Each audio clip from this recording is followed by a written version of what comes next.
This book is for Brenda Carrot, who has guided me since forever, and continues to guide me yet.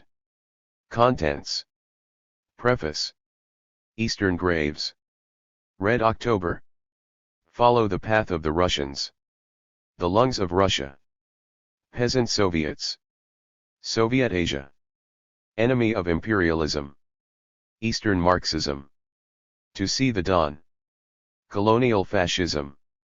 Polycentric communism. Memories of communism. Preface. Tensions ran from one end of the Tsarist Empire to another at the start of 1917. Soldiers at the front, fighting a war that seemed to go nowhere, were in the mood to turn their guns against their rulers.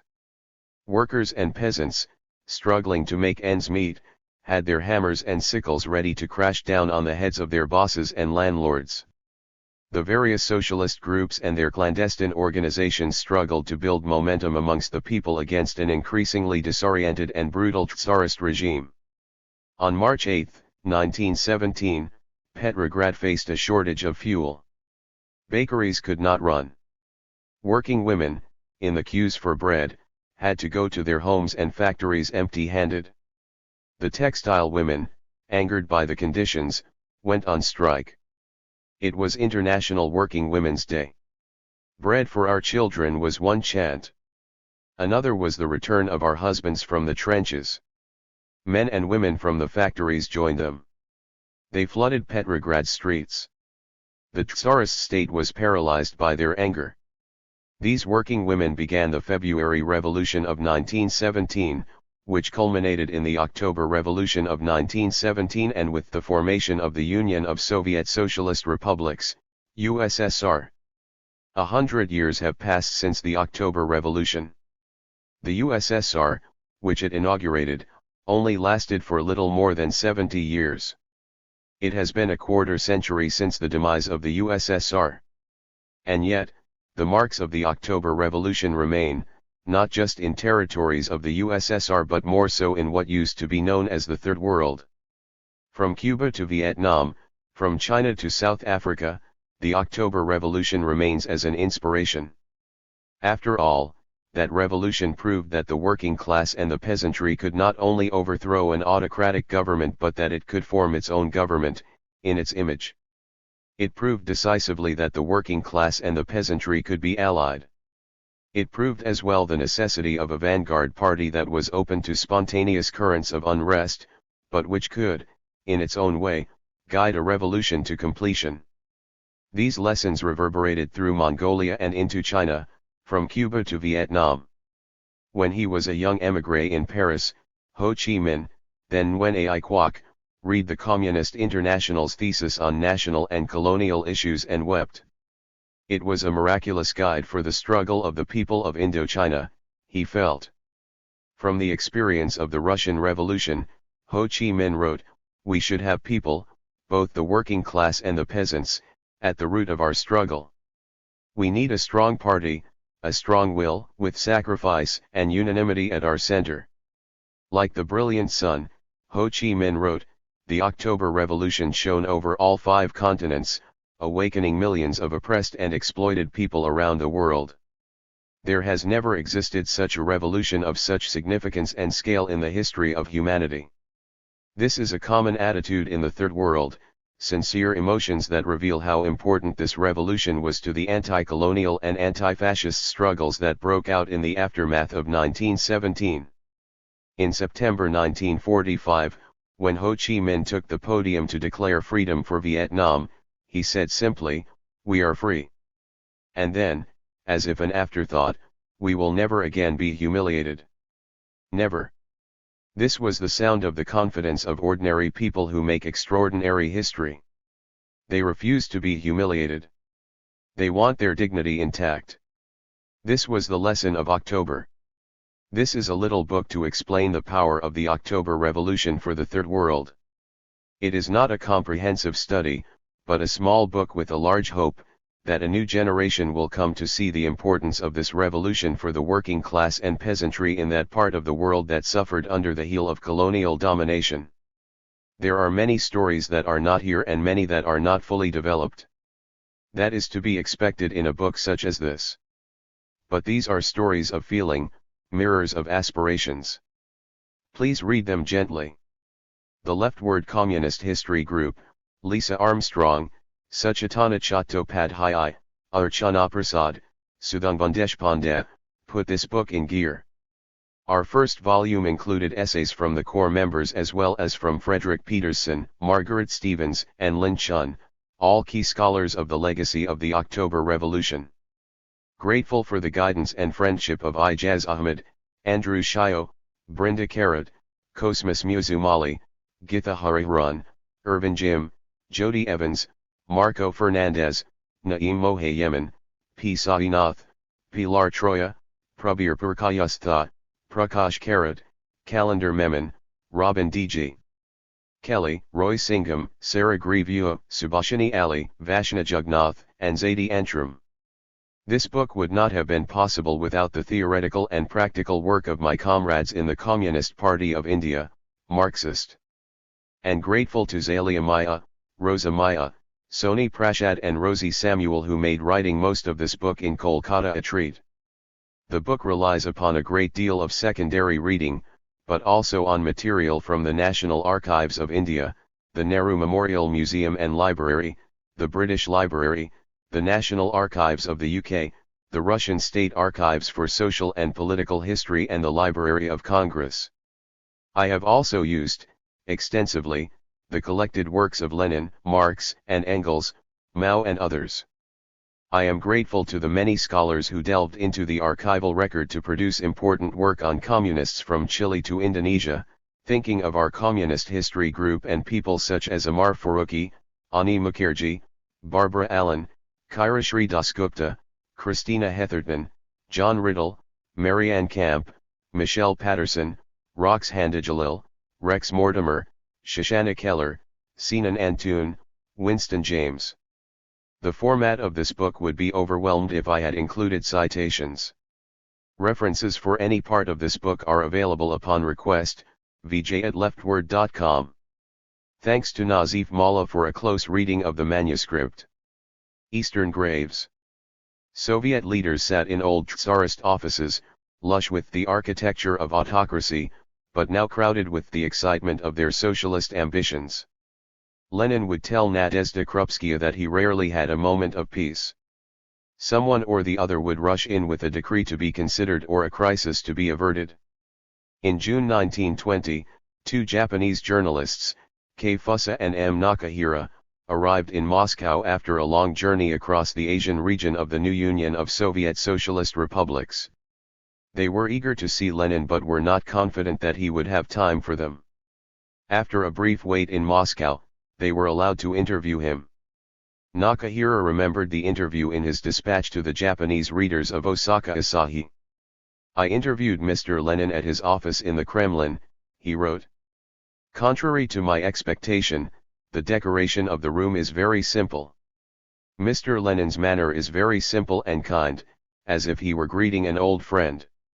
In spite of the fact that he holds the highest position, there is not the slightest trace of condescension in his manner.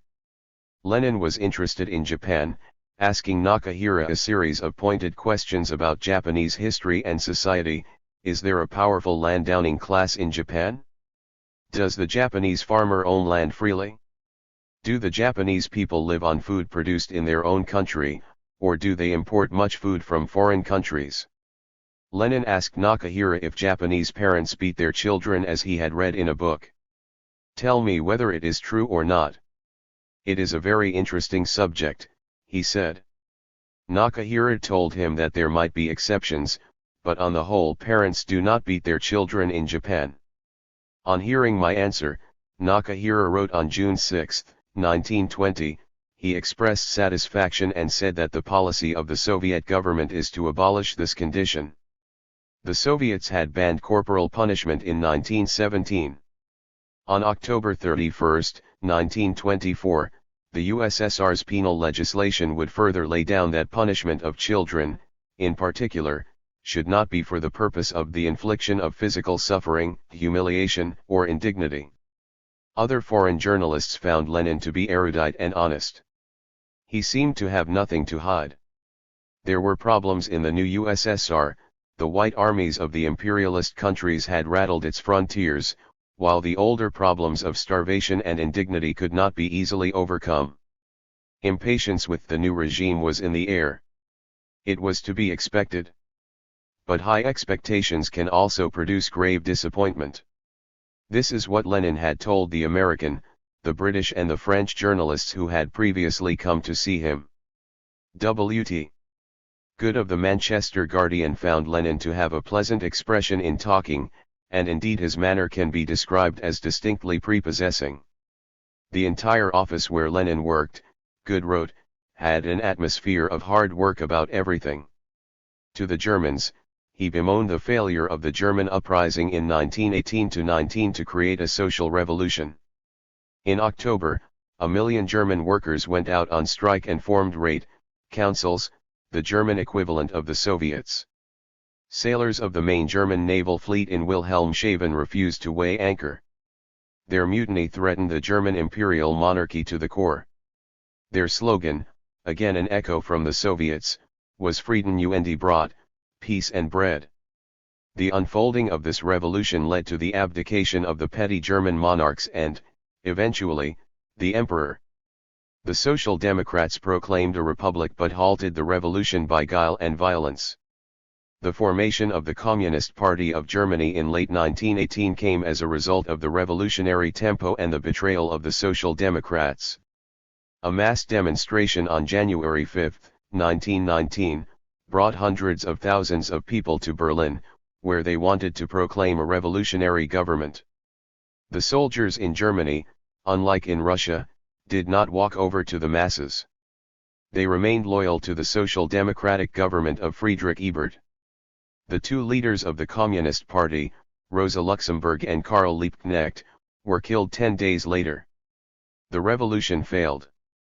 In a letter to the workers of Europe and America published in Pravda in January 1919, Lenin wrote that the USSR is a besieged fortress so long as the armies of the world's socialist revolution do not come to our aid. Lenin's prose is strong here, as he condemns the brutal and dastardly murder of Karl Liebknecht and Rosa Luxemburg by the Social Democrats. Those butchers, he writes, had gone to the side of the enemy. Germany could have had a revolution if the Social Democrats had not been congenital betrayers of the cause of the people. If only another European country had broken its capitalist chains, Lenin mused to Nakahira and Fussa, the USSR would not be so isolated. Inevitably, Fussa asked Lenin, where does communism have more chance of success, in the West or in the East? Lenin had given this question a great deal of thought, at least since the 1911 Chinese, Iranian and Mexican revolutions. These had overthrown forms of autocracy to produce the fragile republics of Sun Yat-sen, the Iranian Majlis and Porfirio Diaz. These uprisings had inspired Lenin to write an article in 1913 with the provocative title, Backward Europe and Advanced Asia. No such energy for rebellion seemed available in the United States or Great Britain, except in Ireland during the 1916 Easter Rising, in France or Germany. So far, Lenin told Nakahira, echoing the old certainties of European Marxism, real communism can succeed only in the West. But, given the 1911 uprisings from Mexico to China, his own 1916 studies of imperialism and of the use of colonial armies in the Great War of 1914-18, he added, it must be remembered that the West lives at the expense of the East. The imperialist powers of Europe grow rich chiefly at the expense of the eastern colonies, but at the same time they are arming their colonies and teaching them to fight, and by so doing the West is digging its own grave in the East. Red October. The Russian Revolution tore through the fabric of time. What should never have been became real, a workers' state, a country whose dynamic was to be controlled by the working class and peasantry. It was not enough to overthrow the Tsar and to inaugurate the rule of the bourgeoisie. Too much sacrifice of the people had gone into the uprisings that produced the February 1917 uprising against the Tsar's rule. A bourgeois revolution was insufficient. It would suffocate the great dreams of the workers and peasants that had been made clear in their slogans. Would the bourgeoisie be willing to end the war and to turn over the land to the people? Would a bourgeois state be willing to put the desperate needs of the people at the forefront of its agenda? It was unlikely. That is why a second revolution took place in October-November of that year. The Soviets seized power. They proclaimed to the world's wretched that this was possible, a country could be ruled by its working people. Even more remarkable, the new Soviet Union declared that it was not merely formed to uphold the national interests of the people of the Union of Soviet Socialist Republics. We claim that the interests of socialism, the interests of world socialism, rank higher than national interests, higher than the interests of the state, said Lenin to the Communist Party's Central Committee in May 1918. It was this attitude that moved the Russian Communists to create the Communist International, 1919-43. This international, the Comintern, had as its charge to assist and guide revolutionary forces across the world, to connect them to each other and to amplify their grievances and demands. The October Revolution was certainly authored by the populations ruled over by the Tsar, but its promise was global. Human history gives us few examples of toilers taking hold of government. Kings and queens saw it as their divine right to rule. The French Revolution of 1789 set aside this expectation. Ordinary people, the mob, pushed themselves out of hunger and war to demand the right to rule. Liberty, equality, fraternity was their battle cry. Like the Russian Revolution of 1917, the French Revolution siren was heard far and wide. In the island of Hispaniola, Toussaint L'Ouverture, born into slavery, led a rebellion of slaves against the French planters. It was the first successful slave rebellion to form a state. There is a direct line that links these late 18th century rebellions, in France and in Haiti, to the Russian Revolution of 1917. These are its precursors. These rebellions broke the spell of divinity that surrounded the rulers. Ordinary people could rule. That was the lesson of the French and the Haitian revolutions. But these revolts of the 18th century took place against early forms of capitalism, when property was being shaped into capital and when merchants dominated over nascent forms of industry. Through the decades after these revolts, the advantages of colonialism, slavery, and trade came to the industrialists and some of the old aristocrats. These people used the profits of trade and colonialism to reshape production of goods and services. Harnessing the best of science and technology and taking advantage of workers displaced from farming, the industrialists shaped factory-based production to accumulate more wealth and power. The industrialists and the merchants, the bourgeoisie, in sum, took control not only over the economy but also of politics. What the ordinary people had done in the French and Haitian Revolution was to overthrow the monarchy, but they were not able to shape history in their image. France's revolution was delivered to the bourgeoisie. Haiti, like Cuba after 1959, faced a vicious embargo from the United States. The United States government worried that a black republic would threaten the essence of the slave order in the United States. That is why on February 28, 1806, U.S. President Thomas Jefferson prohibited all trade with Haiti. It was intended to suppress this republic of free blacks. 150 years later, when the U.S. embargoed Cuba, it intended to overpower the first socialist republic, inspired by the October Revolution, in the American hemisphere. Competitive capitalism produced rapid developments in technology and in production. Vast amounts of goods were created at the same time as the bourgeoisie put immense pressure on workers to earn less and work more. There emerged quite rapidly a problem of overproduction, too many goods produced, and underconsumption, too few goods purchased. Workers toiled to make the plethora of goods but earned far too little to buy them back. One crisis after another tore through the system. Karl Marx's Capital, 1867, assessed the endemic nature of the crises precisely. Marx saw that capitalism was both devilishly productive and dangerously unstable. It impoverished workers to produce a grand civilization, but through this impoverishment, it undercut its own ability to survive. Solutions to these crises came through the expansion of national militaries and through wars for colonialism and for markets. Famine for the workers was mirrored in the feasts for the bourgeoisie. It was in this context that the heirs of the French and Haitian revolutions emerged, the workers' movement in the industrial belts and the anti-colonial peasant and worker movement in the colonies.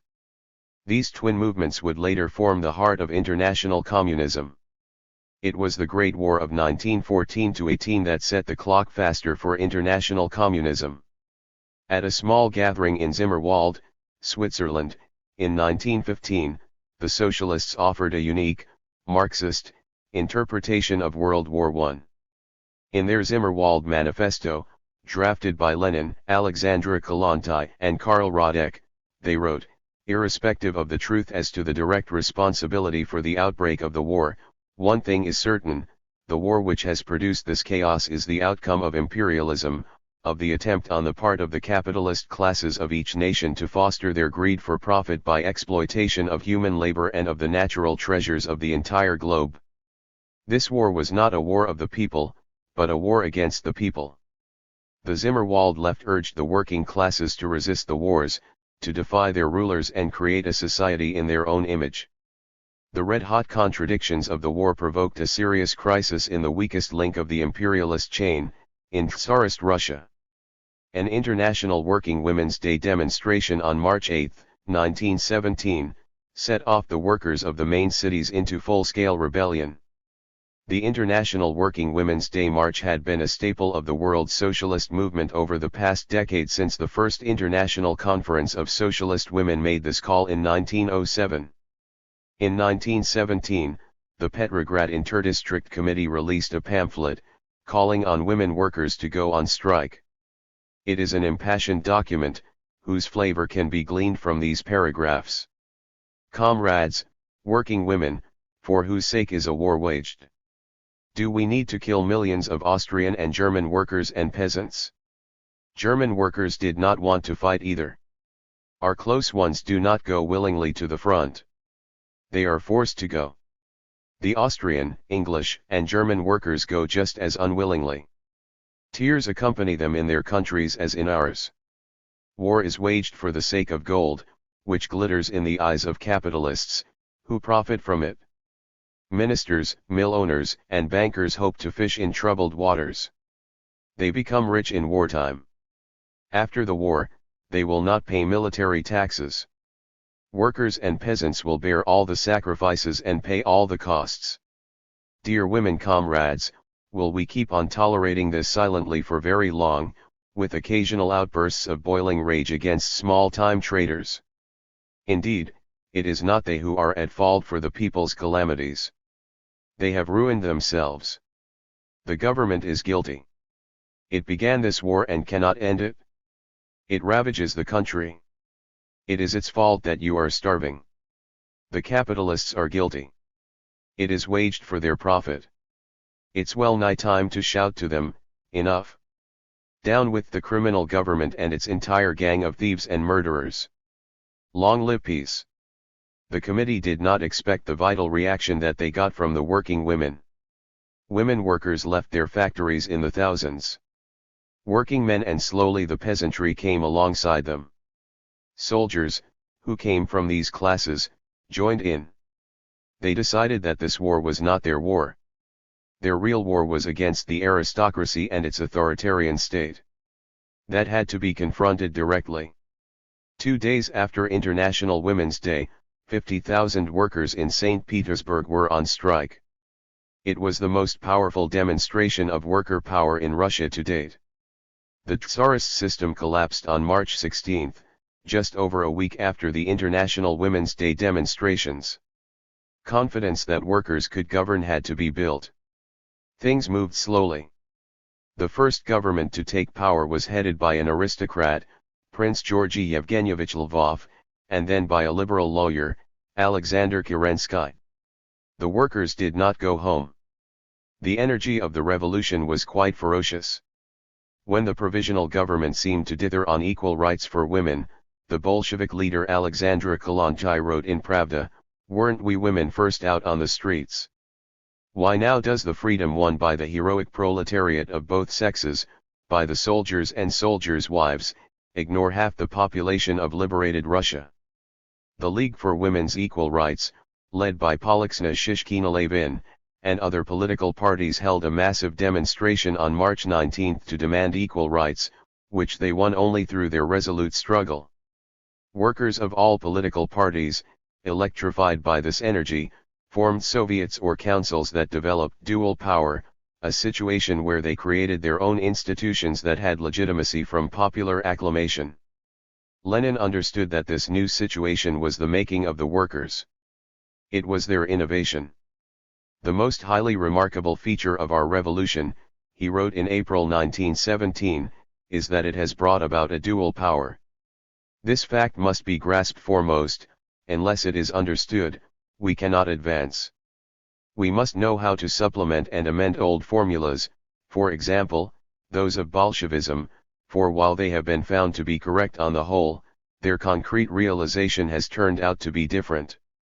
Nobody previously thought, or could have thought, of a dual power. What was dual power? The workers could not merely accept the rule of the provisional government, then run by Kerensky and the bourgeoisie. Parallel to that government, in order to satisfy their deeper ambitions, the workers created their own government, the Soviet of Workers' and Soldiers' Deputies.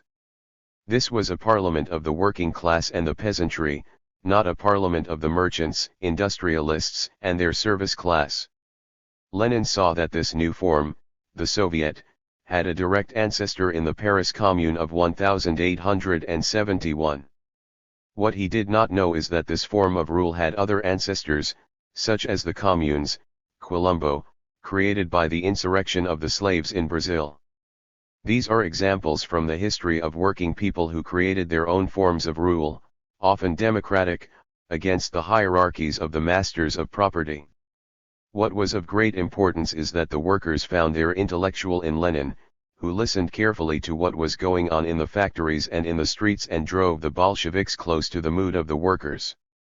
Lenin had, since the 1890s, been in direct touch with the Bolshevik agitators, the rank and file of his party such as Cecilia Bobrovskaya, Concordia Nikolaevna Gromova-Samilova and Ivan Babushkin, who showed him the limitations of their work and also what kind of avenues had to be explored to enrich their politics. It was this interaction that fed Lenin with the material for the production of a theory of the Bolsheviks, which armed them for the rapid-moving events from February to October 1917. Lenin's study of the penetration of capitalism in Russian agriculture, the development of capitalism in Russia, 1899, showed the class breaks in the peasantry, something not fully grasped by the agrarian populists. He found that 81% of the peasantry were poor, landless peasants whose situation was akin to the industrial proletariat. The existence of this section of the peasantry, the vast mass of the Russian population, suggested that they would be political allies of the industrial proletariat, the working class. Here was the theoretical basis for the worker-peasant alliance. It would form the central political dimension of the Bolshevik Party. Lenin would continue to update this information, such as in the long pamphlet from 1908, The Agrarian Question in Russia towards the close of the 19th century, which was not published until 1918 for reasons of censorship. Lenin's two major political texts, What is to be Done? 1902, and One Step Forward, Two Steps Back, The Crisis in Our Party, 1904, provided the Bolsheviks with two lessons. First, that it was necessary to create a disciplined party of the working class and agricultural proletariat along with their class allies. Such a party would train its cadre to be amongst the people, build their confidence and prepare for the inevitable spontaneous outbreak of unrest. When people protest, a party's experience and political clarity are necessary to ensure that the movement is not overrun by the apparatus of the state, and by a loss of confidence. Second, that the social democratic parties would be ready to swallow the energy of the workers and peasants for their own conciliatory ends. It was necessary to show how the social democrats often spoke the language of the people, but they were not grounded in the class instincts and class positions of the workers and the peasants. They would, therefore, betray the workers and peasants cavalierly. A party of the workers and the peasants had to be ready for their spontaneous uprising. When the spontaneous strikes broke out in the St. Petersburg factories in 1896, Lenin argued, the revolutionaries lagged behind this upsurge, both in their theories and in their activity. They failed to establish a constant and continuous organization capable of leading the whole movement. This lag had to be rectified. The party of the Bolsheviks had to be of a new type, disciplined, centralized and armed with a strong theory of capitalism, imperialism, and socialism. Give us an organization of revolutionaries, Lenin wrote boldly and seemingly fantastically, and we will overturn Russia. The key text that came from Lenin was in 1916, Imperialism, the highest stage of capitalism. It was here that Lenin laid out the entanglement of the Tsarist state in the world imperialist system. The tentacles of monopoly capitalism from outside the Tsarist territory had strangled the state. If a workers' government came to power, it would be unable to move an alternative agenda unless it confronted these tentacles of monopoly capitalism, the manifestation of imperialism. The overthrow of the Tsar was essential, of course, but it would be insufficient. A new state, a workers' state, would have to confront imperialism, detach itself from those tentacles and use its own considerable resources for the well-being of its own people. The February Revolution had overthrown the Tsar, but the vacillating government of Kerensky had begun to offer concessions to imperialism. This meant that the Kerensky government was suffocating the essence of the revolutionary process. The choice that lay before the Bolsheviks during the long and confusing summer of 1917 was to either witness the destruction of the revolution or to act to save it from the Russian bourgeoisie, which was unwilling to confront imperialism.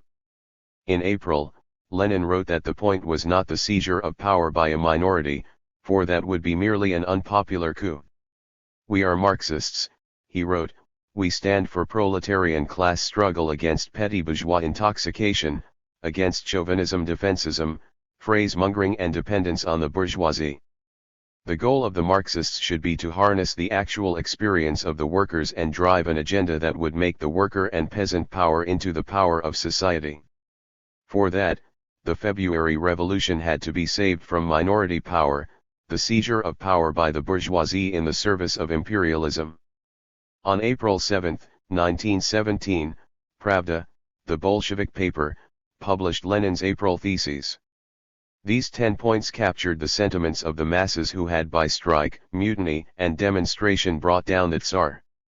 It was the theory put forward by the April theses that drew these masses into the Bolshevik Party, which had only 10,000 members in April but 500,000 members by October. What were these theses? Here is my summary. That the Great War was an imperialist war. That the revolution remained in motion and power would transfer from the bourgeoisie to the workers and peasants. That the provisional government, the government of capitalists, must not be supported. That the Bolsheviks, a minority in the Soviets, had to explain patiently and systematically that the other parties had made errors, and that it was time to transfer the entire state power to the Soviets. That the new order could not be grounded in the parliament but a republic of Soviets of workers, agricultural laborers, and peasants' deputies. The police, the army, and the bureaucracy had to be abolished. That all estates must be confiscated and all land nationalized. That all banks be amalgamated into a single, Soviet-controlled bank. That all social production and the distribution of products should be under the control of the Soviets. That the party hold a Congress and amend its program. That a new international be constituted. It was clear and precise. Power had to move from the ruling class to the new class that had to rule, the working class and peasantry, the majority of humanity. By September 1917, there was impatience amongst the working people to seize power. Early that month, as workers and peasants took to their Soviets and passed resolution after resolution for their own government, Lenin wrote, "Insurrection is art." It was time for an uprising to save the February Revolution. In John Reed's bracing 10 Days That Shook the World, he describes the working class and peasant energy. Lectures, debates, speeches, in theaters, circuses, schoolhouses, barracks. Meetings in the trenches at the front, in village squares, factories. What a marvelous sight to see Putilovsky Zavod, the Putilov factory, pour out its 40,000 to listen to social democrats, socialist revolutionaries, anarchists, anybody, whatever they had to say, as long as they talk. But they also seem to want something specific, to found a Soviet republic. It is this specific demand that led to the October Revolution. The Congress of Soldiers' Representatives wrote to the Second All-Russian Congress of Soviets, "The country needs a firm and democratic authority founded on and responsible to the popular masses. We have had enough of words, rhetoric, and parliamentary sleight of hand." They demanded a second revolution. In October 1917, the working women of Petrograd who had joined the Bolshevik Party held a conference. In the room were people like Concordia Natasha Samilova, Emil Yasalnin from the Ivas plant, the spinner Vazina from the Nitka factory and Vinogradova from the Basily Island pipe factory. These were hard-working women, factory workers and militant revolutionists. They wanted to overthrow the government of Kerensky. They marched to see Lenin in the Smolny, where he lived and worked. "Take power, Comrade Lenin, that is what we working women want," they said to him. Lenin replied, "It is not I, but you, the workers who must take power. Return to your factories and tell the workers that." This is what they did. In October, the Second Russian Revolution broke out, pushed by the Bolsheviks. This was a seizure of power by the Soviets, who dismissed the bourgeois parliament, the Duma, and appointed themselves as the governors of their own society. Lenin went to the Petrograd Soviet to celebrate the seizure of power.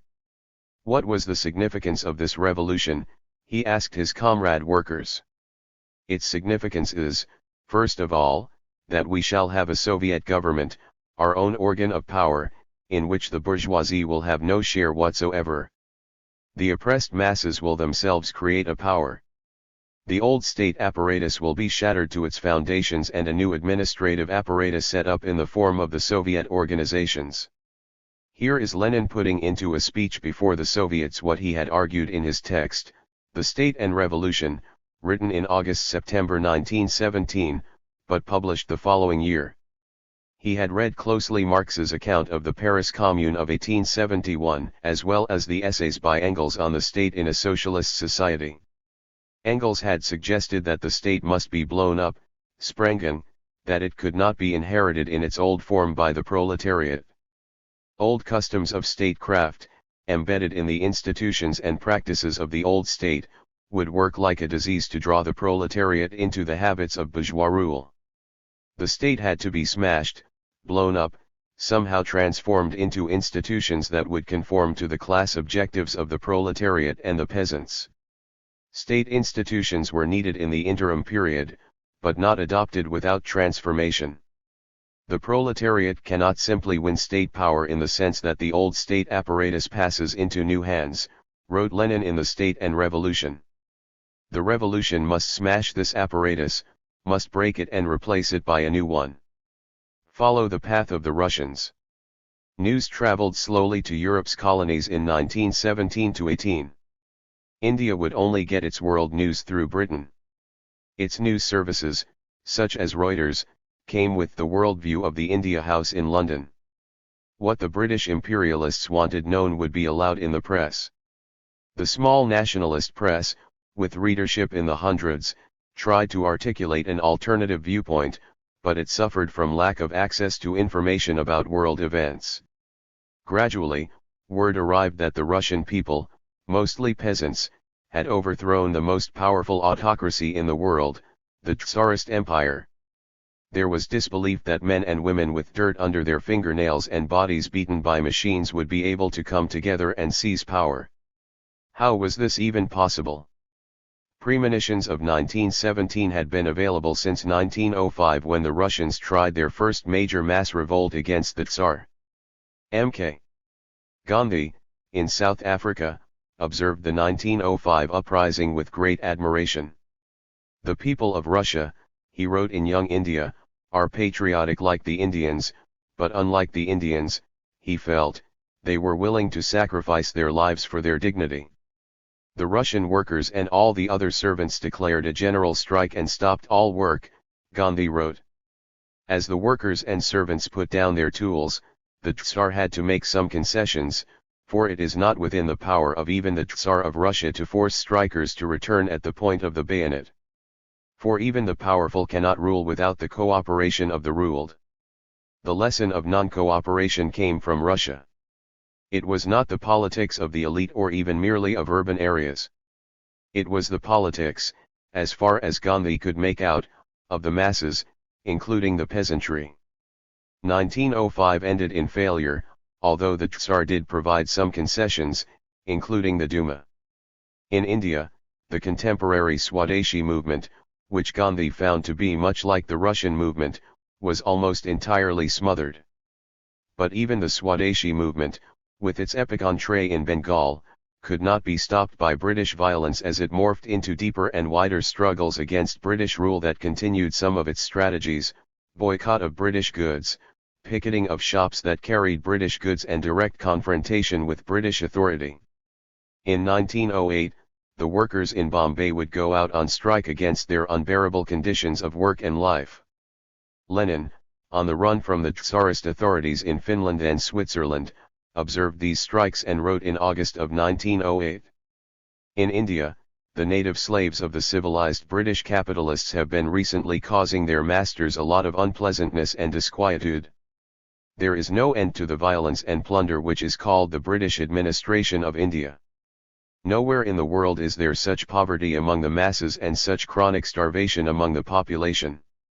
The most liberal and radical statesmen in Free Britain are, as rulers of India, becoming transformed into real Genghis Khans, who are capable of sanctioning all measures of pacifying the population in their charge, even to flogging political dissenters. There is not the slightest doubt that the age-long plunder of India by the English, that the present struggle of these advanced Europeans against Persian and Indian democracy will harden millions and tens of millions of proletarians of Asia, will harden them for the same kind of victorious struggle against the oppressors. The class-conscious workers of Europe now have Asiatic comrades whose numbers will grow from day to day and hour to hour. Europe, in Asia, had, as Lenin wrote in 1913, acted in the most backward fashion, allying with the forces of reaction and medievalism to drive their aims of plunder and profit. Backwardness here implied that it made its alliances with the forces of the past, the landlords and the monarchs, and not the forces of the future, the democratic movement of the masses. It is this European bourgeoisie that was backward, Lenin wrote, because it is committed to uphold dying capitalist slavery. On the other hand, from India to Russia and from China to Persia, Asia is advanced. Everywhere in Asia, Lenin wrote, a mighty democratic movement is growing, spreading and gaining in strength. The bourgeoisie there is as yet siding with the people against reaction. Hundreds of millions of people are awakening to life, light, and freedom. What delights this world movement is arousing in the hearts of all class-conscious workers, who know the path of collectivism lies through democracy. What sympathy for young Asia imbues all honest Democrats. Lenin was correct to say that the class-conscious workers in the West supported the struggles from Ireland to India.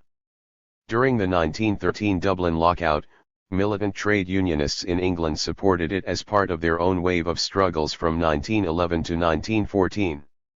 20,000 workers came to listen to James Larkin speak in Manchester, while English workers raised money for their Irish comrades across the sea. But this did not prevent the bureaucracy of the English workers, in the Trades Union Congress, to refuse to back the strike. We asked, wrote James Connolly, for the isolation of the capitalists of Dublin, and for answer the leaders of the British labour movement proceeded calmly to isolate the working class of Dublin. This is what Lenin meant when he specifically wrote of the class-conscious workers, as opposed to the labour bureaucrats. Suffocated by imperialism, Europe was not fated to be the centre of world revolution. The weakest link had to be found, which Lenin and the Bolsheviks saw in Tsarist Russia. But there was weakness as well in the colonies, where there was hope of revolutionary action to strike a blow against imperialism. These were the Asiatic comrades needed by the class-conscious workers of Europe. 1917 would succeed. The peasant armies of the Tsarist Empire, including the workers and the soldiers, both a step from the countryside, could not be stopped. If the mujiks could do it, why not the fellahin, why not the campesinos, why not the kisans, why not the nongmen? In Mexico, the revolutionary leader Emiliano Zapata recognized immediately that this revolution in Russia, a peasant and workers' revolution, was related to the Mexican Revolution of 1911, largely a peasant revolution led by peasant leaders such as himself. We would gain a great deal, he wrote in 1918, human justice would gain a great deal, if all people of our America and all the nations in old Europe understood that the cause of the Mexican Revolution, like the cause of unredeemed Russia, is and represents the cause of humanity, the supreme interest of the oppressed. One of the military chiefs of the Mexican Revolution, in 1919, put the linkage clearly: I don't know what socialism is, but I am a Bolshevik, like all patriotic Mexicans. The Yankees do not like the Bolsheviks, they are our enemies, therefore, the Bolsheviks must be our friends, and we must be their friends. We are all Bolsheviks. China's Sun Yat-sen would have agreed. If the people of China wish to be free, he said on July 25, 1919, its only ally and brother in the struggle for national freedom are the Russian workers and peasants of the Red Army. The Chinese liberal writer Hu Shi wrote in horror, now that the slaves of Confucius and Chu Shi are declining in number, the slaves of Marx and Kropotkin are taking their place. Chinese anarchists and revolutionaries of all kinds began to read Marx and Lenin and, after the formation of the Chinese Communist Party in 1921, began to drift into its orbit. In December 1917, the Indian journalist K.P. Kodilkar got word of the events in Russia. In November, power in Petrograd passed into the hands of those socialists who were led by Lenin and who want a separate peace treaty with Germany, he wrote in Chitramaya Jagat. Kodilkar noted how Lenin's party had secured the support of the soldiers and how Kerensky and his cabinet had been isolated. But then, Kodilkar, a subject of the British Empire, zoomed in on the most important point from this vantage: Lenin has issued a decree declaring the rights of nations to self-determination, and freedom has been given to the Baltic states and the Polish people to exercise that right. In the colonies, the declaration of the right to self-determination was powerful. It defined the revolution. Subramanya Bharati, the revolutionary Tamil poet, sang an ode to New Russia. Life of the people as they themselves order it. A law to uplift the life of the common man. Now there are no bonds of slavery. No slaves exist now. Some Senegalese soldiers, fighting under the flag of the French Empire, decamped for the Soviet Red Army when they heard of its arrival into world history. Boris Kornilov, the Soviet poet, would later sing in his Moya Africa of a Senegalese soldier who died leading the Reds against the Whites near Voronezh in order to deal a blow to the African capitalists and the bourgeoisie. When news of the October Revolution came to the African continent, Yvonne Jones of the South African Labour Party and the International Socialist League wrote in the International, "We must educate the people in the principles of the Russian Revolution." Jones would later be one of the founders of the Communist Party of South Africa. Claude McKay, the Jamaican poet who attended the Fourth Congress of the Comintern in 1922, wrote an essay on Soviet Russia and the Negro in the December 1923 issue of The Crisis. Here McKay wrote of what Soviet Russia meant to the liberation of peoples of African descent. Though Western Europe can be reported as being quite ignorant and apathetic of the Negro in world affairs, there is one great nation with an arm in Europe that is thinking intelligently on the Negro as it does about all international problems. When the Russian workers overturned their infamous government in 1917, one of the first acts of the new premier, Lenin, was a proclamation greeting all the oppressed peoples throughout the world, exhorting them to organize and unite against the common international oppressor, Private capitalism. Later on in Moscow, Lenin himself grappled with the question of the American Negroes and spoke on the subject before the Second Congress of the Third International. He consulted with John Reed, the American journalist, and dwelt on the urgent necessity of propaganda and organizational work among the Negroes of the South. The subject was not allowed to drop. When Sen Katayama of Japan, the veteran revolutionist, went from the United States to Russia in 1921, he placed the American Negro problem first upon his full agenda. And ever since he has been working unceasingly and unselfishly to promote the cause of the exploited American Negro among the Soviet councils of Russia. Mackay continued Lenin's agenda at the Comintern's Fourth Congress, where he argued for the necessity of organizing black workers and peasants as well as for the importance of fighting against racism. In his brilliant poem, If We Must Die, Mackay had written of being surrounded by mad and hungry dogs that seek to brutalize human beings. But this situation of being pressed to the wall, dying, is not the conclusion of the story. The ending is simple: fighting back. Mackay took inspiration from the October Revolution, from the forthright way that Lenin put forward the demand for all oppressed people to be free, and from the fighting spirit of people of African descent in the West to define his optimism. Claude Mackay at the Fourth Congress of the Comintern, 1922. Without the October Revolution, would the people colonized by Europe have risen up in the way that they did? Would 1919 have been peppered with uprisings of the colonized against their imperial masters, from the uprising in Egypt led by Saad Zaghloul Pasha to the March 1st movement in Korea to the May 4th movement in China, and then the next year, to the revolt in Iraq against British rule, and then in 1921 the Mongolian Revolution that created 3 years later the second socialist state in the world? Did they get their confidence from the October Revolution? If not for the class demands from the USSR, the Indian National Congress would never have adopted in 1919 the demands of the peasantry. It is certainly true that Gandhi's direct entry into Indian politics with the Champaran Satyagraha, 1917, and Kheda Satyagraha, 1919, as well as the deep resistance against the Rowlatt Acts and the Jallianwala Bagh massacre of 1919 steeled the Indian National Congress when it met in Amritsar in December 1919. But at the Congress meeting, the representatives vacillated because the English king had issued a proclamation that appeared sympathetic. The radicals at the Congress, including a young Jawaharlal Nehru, pushed for the peasants who worked the land to be given title to the land and for the peasants to pay tax but no rent. Although under the influence of Gandhi we followed another path, wrote Nehru reflectively in his Soviet Russia, 1927, we were influenced by the example of Lenin. Ghulam Rabbani Taban, a communist and member of the Progressive Writers Association in India, recalled reading Nehru's Soviet Russia, 1927, and Rabindranath Tagore's letters from Russia while he was in college. These texts, he said, gave a glimpse into a fairy tale world.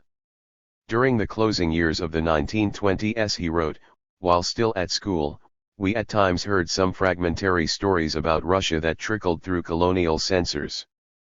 The news of the Russian Revolution and its achievements thrilled us. I had no perception of a revolution, but the term had been familiarized by the full-throat cries of "Long live revolution" ringing throughout the country. Taban heard Mohammad Iqbal's poems on Lenin, particularly his powerful Farman-i-Khuda, God's Command, which starts, Utho Mary Dunya ke Gariban ko Jagadu, rise, awaken the poor of my world. And then, Jis Kaith Sed Khan Kom Wyasur Nahin Rosi. USS Kaith K Har Kosha I Gandam Ko Jaladu. Find the field where the peasants can't get their daily bread. And burn every grain of wheat from that field. Here is the cadence of revolution, the anger at the world as it is, the hope that the fires of revolt will smash the state and produce a new order. This is the voice of the small farmer, the landless peasant, the poor of the countryside who are eager to shake the world. And then the poem by Iqbal ends, Adabi Junun Sharai Mashriq Ko Shikadu, teach the poet of the East the spirit of inspiration. What new languages the artist can learn from the uprising of the poor. A young Mao, in China, would look longingly to the Russian experience. He would join the movement after the uprising of 1911 that overthrew the emperor and his rule. Later, after the long war that brought the communists to power in 1949, Mao would reflect on the Russian inspiration. Many things in China were the same as, or similar to, those in Russia before the October Revolution. There was the same feudal oppression. There was similar economic and cultural backwardness. Both countries were backward, China even more so. In both countries alike, for the sake of national regeneration, progressives braved hard and bitter struggles in their quest for revolutionary truth. The October Revolution helped progressives in China, as throughout the world, to adopt the proletarian world outlook as the instrument for studying a nation's destiny and considering anew their own problems. Follow the path of the Russians, that was their conclusion.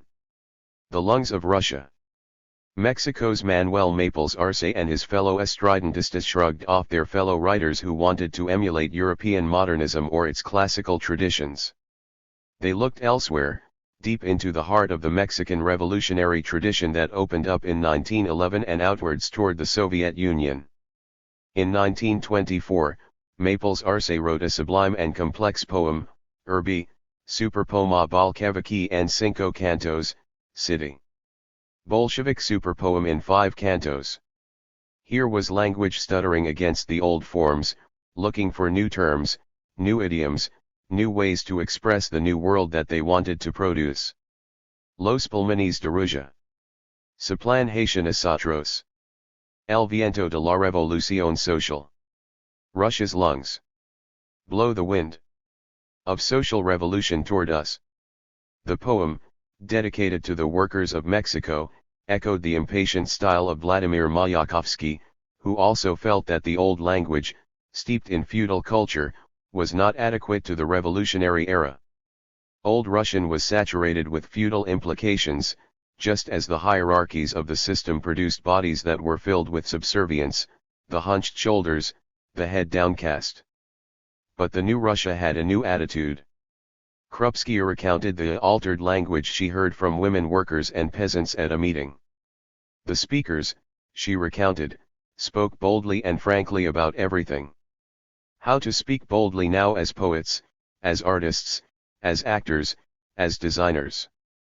People like Mayakovsky, hooligan communists Lenin called them affectionately, produced novel work, inventive work, work that tried to find itself in the atmosphere of radical democracy. It is what appealed to people like Maples Arce in Mexico City and the remarkable group in China, Dingling, Lusun, Huyepan, and Shen Kongwan. During the Russian-Japanese War in 1904-05, Lusun saw a picture of Chinese prisoners being led by Japanese troops. Physically, they were as strong and healthy as anyone could ask, Lusun wrote of the Chinese, but their expressions revealed all too clearly that spiritually they were calloused and numb. It was to break this numbness that he began to write. It was to break the numbness that Nazrul Islam, the communist poet of Bengal, wrote his triumphant song Bidrohi, Rebel, in December 1921. Nazrul Islam, with Muzaffar Ahmad, Abdul Halim and others, went, as Halim put it, on an unknown path, frustrated with the present and eager to create the future. These early communists, as the historian Suchatana Chattopadhyay called them, were surrounded with literary magazines with names that evoke that desire for a new opening, Bijli, lightning, and Dhumketu, comet. The police read Dhumketu and described it quite accurately. The whirlwind energy of the style and inflammatory character of the language had a great unsettling effect on premature and unbalanced minds, with whom the paper was immensely popular. The journal was edited by the communists, but with Nazrul Islam in the lead. His poem, Bidrohi, carries the urgency of Mayakovsky and Maples Arce, of the poets of revolutionary electricity.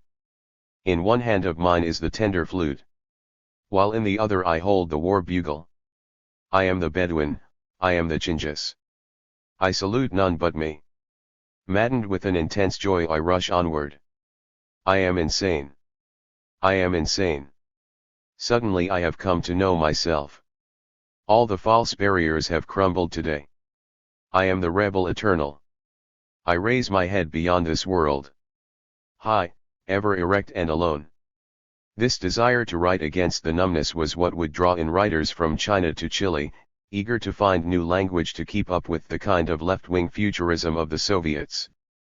It is the sound that one hears from Nazrul Islam, surely, but also from the bursting imagery of the Chilean poet Pablo Neruda, the nervous montage cinema of the Cuban filmmaker Santiago Alvarez, or later the dreamlike memoirs of the Iraqi communist writer Haifa Zangana. Maples Arce wrote at a particularly exciting time in Mexico's history.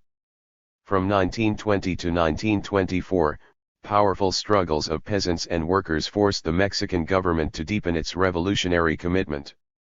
When the government, such as of Álvaro Obregón, 1920 to 24, vacillated between a revolutionary agenda and a reformist one, the organized working class and peasantry fought them to conduct land reforms and to pursue cultural and educational policies that favored the masses.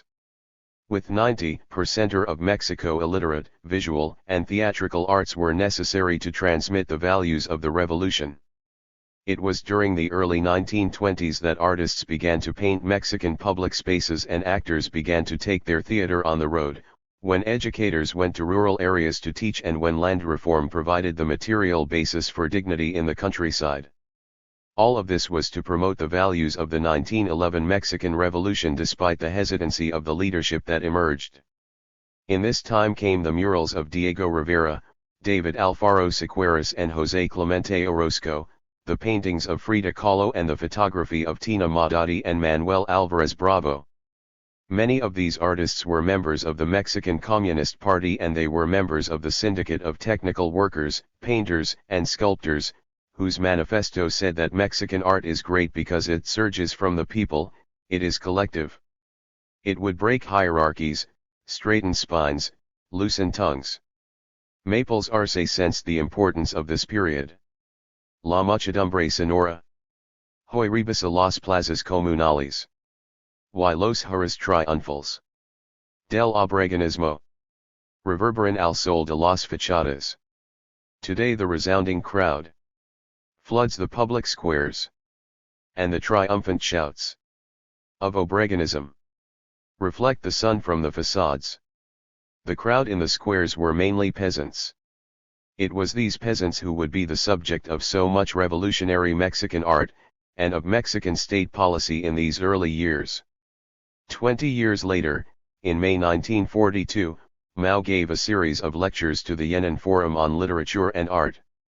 Mao had closely read Lenin's exhortation from 1905 that the new revolutionary literature might serve the millions and tens of millions of working people, the flower of the country, its strength, and its future. He was sympathetic to the fact that, like Russia and Mexico, China was a country with high illiteracy. Mao was clear that the revolutionary movement had two armies, the army of guns, which had fought to secure the base area of Yan'an, and the army of pens, which would need to provide another kind of armor for the working class and the peasantry. Writers and artists have to go to the people, Mao said, in order to understand the people rather than imagine a fantasy population that would remain outside their imagination. China's revolutionary writers and artists of promise, must go among the masses. They must for a long period of time unreservedly and wholeheartedly go among the masses of workers, peasants, and soldiers, go into the heat of the struggle, go to the source, the broadest and richest source, in order to observe, experience, study and analyze all the different kinds of people, all the classes, all the masses, all the vivid patterns of life and struggle, all the raw materials of literature and art. It was amongst the people that the artists and writers would learn not only about the social contradictions in the heart of the masses, but they would also learn the imagination of the masses and so produce art for that imagination. Frida Kahlo, Marxism will give health to the sick, 1954. The task of the revolutionary intellectuals is to collect the opinions of these mass statesmen, namely the people, sift and refine them, and return them to the masses, who then take them and put them into practice. This is what the Italian communist Antonio Gramsci, writing in his prison cell at around this same time, called elaboration, to take the views of the masses and elaborate them from common sense to philosophy. Through wall newspapers and pamphlets and through theater and songs by revolutionary troops would the intellectuals transfer this popular philosophy back to the masses. Writers and artists concentrate such everyday phenomenon, lectured Mao, typify the contradictions and struggles within them and produce works which awaken the masses, fire them with enthusiasm and impel them to unite and struggle to transform their environment. Mao perhaps had in mind the poetry of Tianjian, whose If We Didn't Fight, 1938, was already a great favorite in Yan'an. If we didn't fight, the enemy with his bayonet would kill us, and pointing to our bones would say, "Look, these were slaves." Tianjian and his comrades pioneered the street poetry festivals, where the poets would gather on the streets to enliven the public space with their poetry. When morale amongst the people was low, Tianjian, He Kifang, Guo Xiaochuan, Kailan, Li Ji and Ai Qing believed, it was the role of the artists to lift the spirit of the masses. There were idioms of the villages in their poems, rhythms familiar to the people but now rendered into more sophisticated rhymes with a clear political purpose. A flock of goats follows the goat at the head, sang Li Ji. Throughout North Shaanxi, the communists spread. In the crucible of revolutions, whether Russia after 1917 or China in the 1940s or Cuba after 1959, literature underwent a major transformation, with revolutionary artists tugging at the strings of reality, finding new ways to say new things.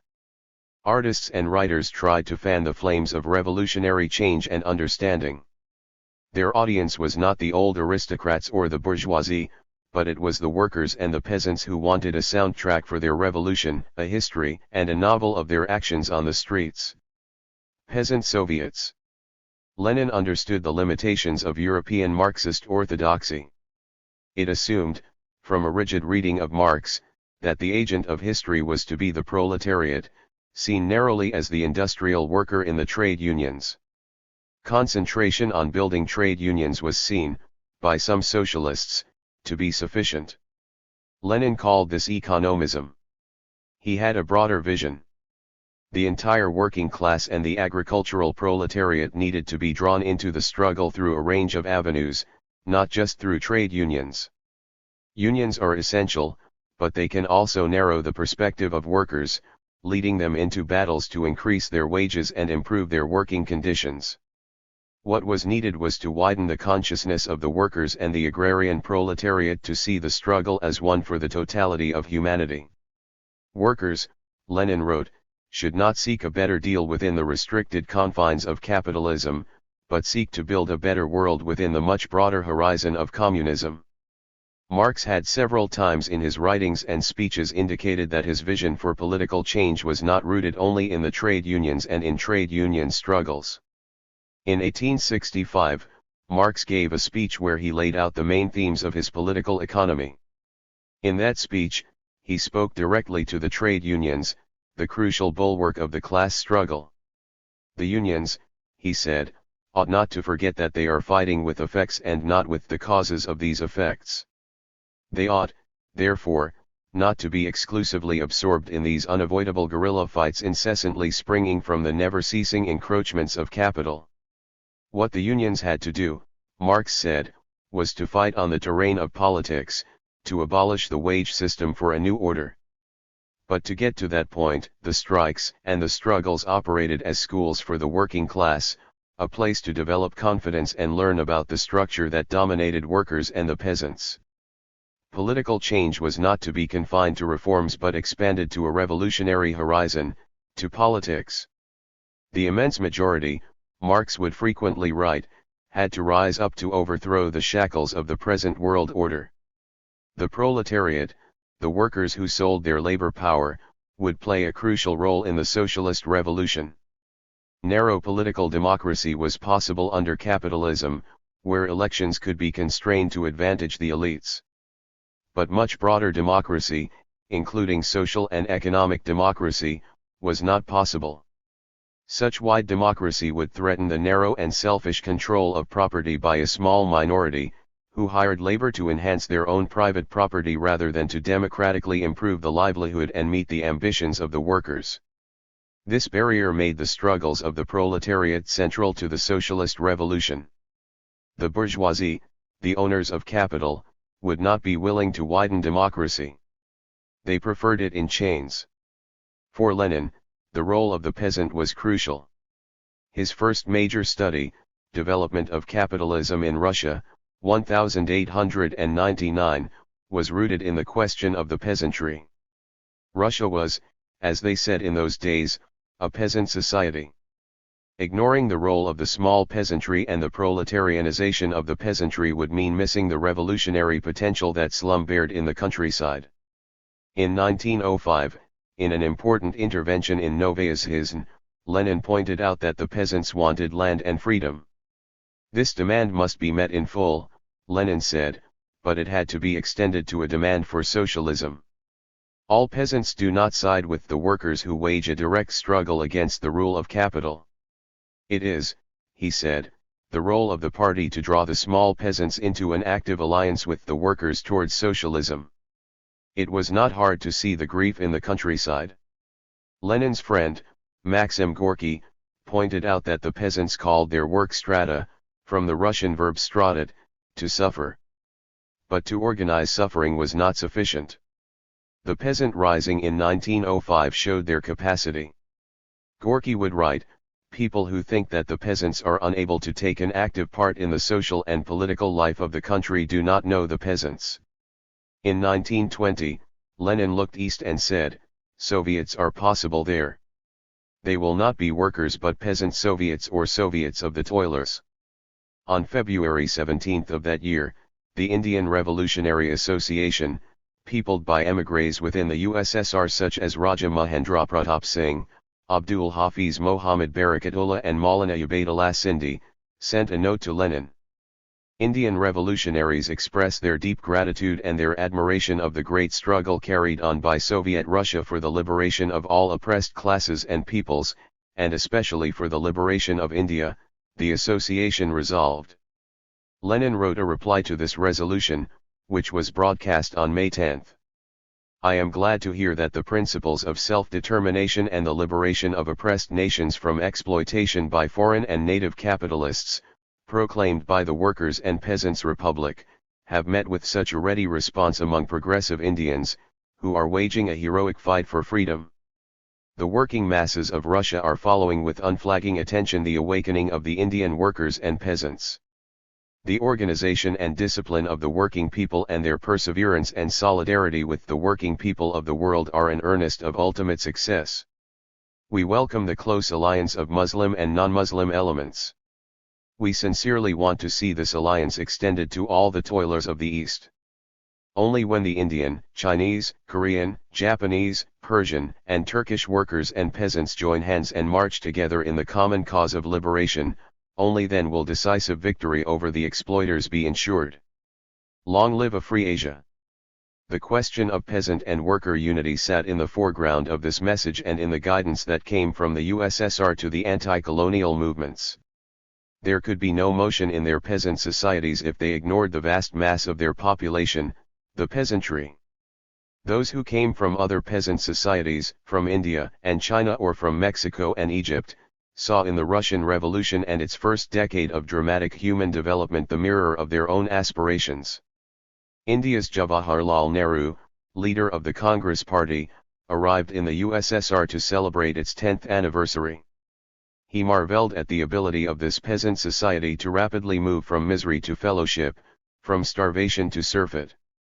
Russia interested Nehru because both India and the USSR were peasant countries with poverty and illiteracy as the barriers to freedom for the people.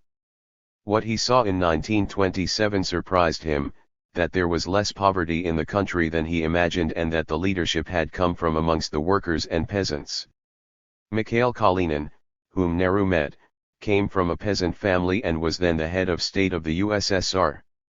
Joseph Stalin, the head of government, came from a family of cobblers and housemaids. These were ordinary people, who now ran an extraordinarily large country. Of his visit, Nehru wrote, "Russia thus interests us, because it may help us to find some solution for the serious problems which the world faces today. It interests us specially because conditions there have not been, and are not even now, very dissimilar to conditions in India. Both are vast agricultural countries with only the beginning of industrialization, and both have to face poverty and illiteracy. If Russia finds a satisfactory solution for these, our work in India would be made easier. Woman, learn to read and write? Oh, mother! If you were literate, you could help me. Likhbez poster, 1923, made by Elizaveta Kruglikova. Likhbez, abbreviation for Likvidatsiya bezgramotnosti, meaning elimination of illiteracy, was a hugely successful Soviet program for spreading literacy. And indeed, Nehru found that the USSR had made great gains against hunger and poverty and towards increasing the power and dignity of the peasantry. From great poverty and deprivation, the USSR quit the Great War, fought off the invasion of the capitalist powers and struggled to build up the industrial and agricultural capacity of the country. Within a decade, the USSR was able to move from extreme backwardness to a situation of economic and social stability. Nehru looked carefully at the statistics on access to medical care, life expectancy, infant mortality, and industrial growth. These showed improvement. But these were not conclusive. What interested him, the keen observer, were the signs of a much richer social life for the peasants. They have their newspapers and country fairs and academies and sanatoria, their libraries and reading rooms and women's clubs. The Society for the Liquidation of Illiteracy and mutual aid societies are to be found everywhere. And so are the youth organizations, the Pioneers and the Komsomols, the All-Union Pioneer Organization and the Young Communist League. This richness, this wealth, was the best measure of advance. Without literacy, Lenin wrote, there can be no politics. Without literacy there are rumors, gossip, fairy tales, and prejudices. In 1897, in the last Tsarist census, less than a third of Russians counted as literate, only 13% of women were literate. In 1917, a third of men were literate and less than a fifth of women. Immense amount of the social surplus in the USSR was turned over to education and health, to the basic needs of the population. By 1926, thanks to the Likhbez programs, half the population could read and write. By 1937, 2 decades into the revolution, the literacy levels rose to 86% for men and 65% for women. It was an extraordinary achievement. It needs to be mentioned that the USSR followed the policy of indigenization, Korenizatsiya, promoting regional languages so that people could develop their knowledge and wisdom in their native tongues and not merely in Russian. Such advance took place in a peasant society. India's literacy rate at the close of 2 centuries of British colonial rule stood, in comparison, at 12%. Soviet Asia. The October Revolution certainly began in the cities of St. Petersburg and Moscow.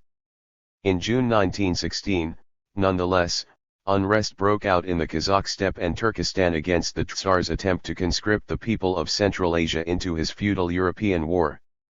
In Ferghana Valley and into the areas of the Kazakh and Kyrgyz, the people attacked Russian settlers and then fled, en masse, into China's Xinjiang. Chinese secret societies, rooted in anti-monarchical ideas, had infiltrated Central Asia. One such society was the Gilawai, which had been brought to Xinjiang by the Hunan army of Zhou Zongtang. One of the members of the Gilawai was Mao's main general, Zhu De. When asked about Bolshevism and its impact on the organization of the Chinese Communist Party, Zhu De told the American communist Agnes Smedley that the cell system was as old as the Chinese secret societies. He would know. He was a great elder of the Gilawai Lodge in Sichuan till he became a communist. The Gilawai and the Red Spears moved between Central Asia and China, inculcating the view that the Tsar must be overthrown. The October Revolution had its origins, then, not only in St. Petersburg but also in Karakol, Kazakhstan.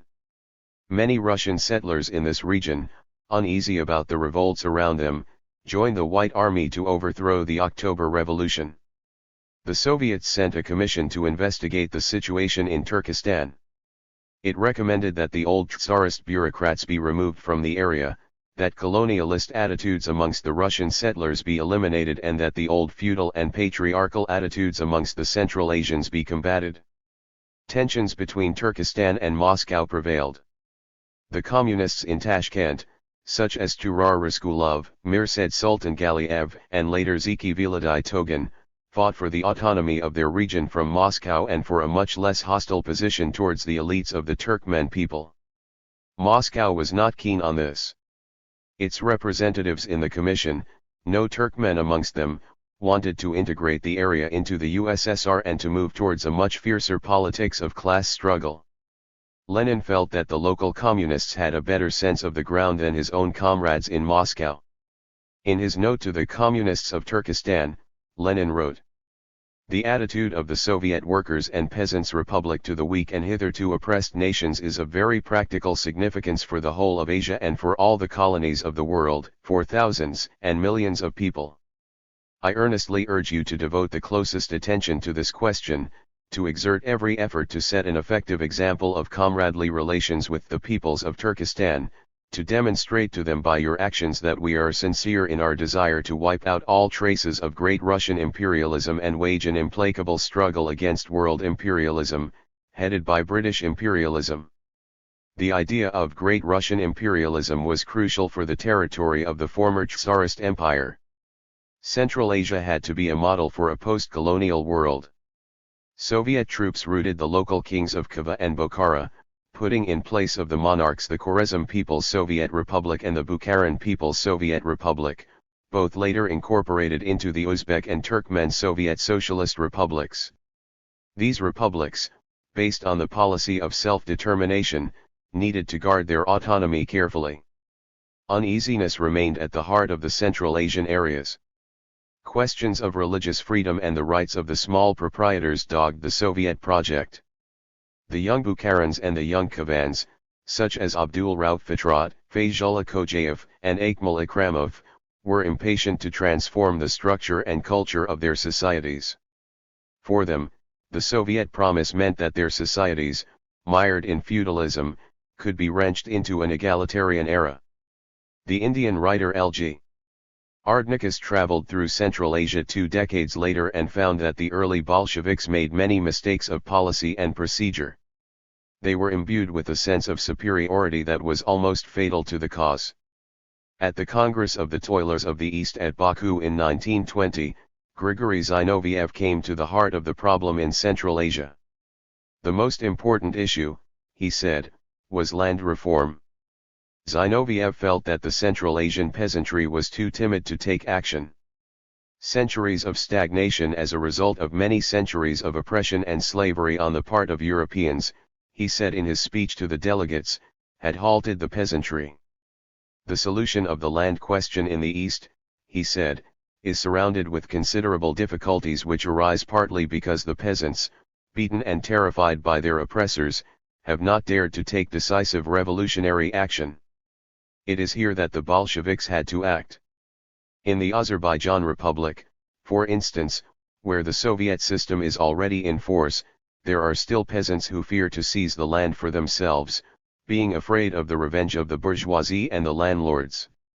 The same difficulty is to be met in Turkestan, where there are still Russians who were sent by Tsarism and the bourgeoisie especially to oppress the natives. This part of the inhabitants, not wishing to abandon its privileges, continues to act as before, though frequently covering itself with Soviet and communist watchwords. The problem confronting all true representatives of the Soviet is to denounce these gentry and show the native peoples that Soviet Russia will not tolerate the former colonial policy of robbery, but is the bearer of culture and civilization in the best sense of the words. This we do, not after the fashion of the old colonists, but as elder brothers bringing light and culture. These elder brothers were not Russian chauvinists, but Central Asians who had turned to communism. The Soviets trained local men and women at the Communist University of the Toiling East, KUTV, in Moscow. These men and women then returned to their homes and developed, to the extent that they found possible, a Central Asian communism. The Communist Party, Ardnikas wrote in the Soviet East, decided to have its hands made of local flesh and blood and to discard the hand thrust from outside into the national republics.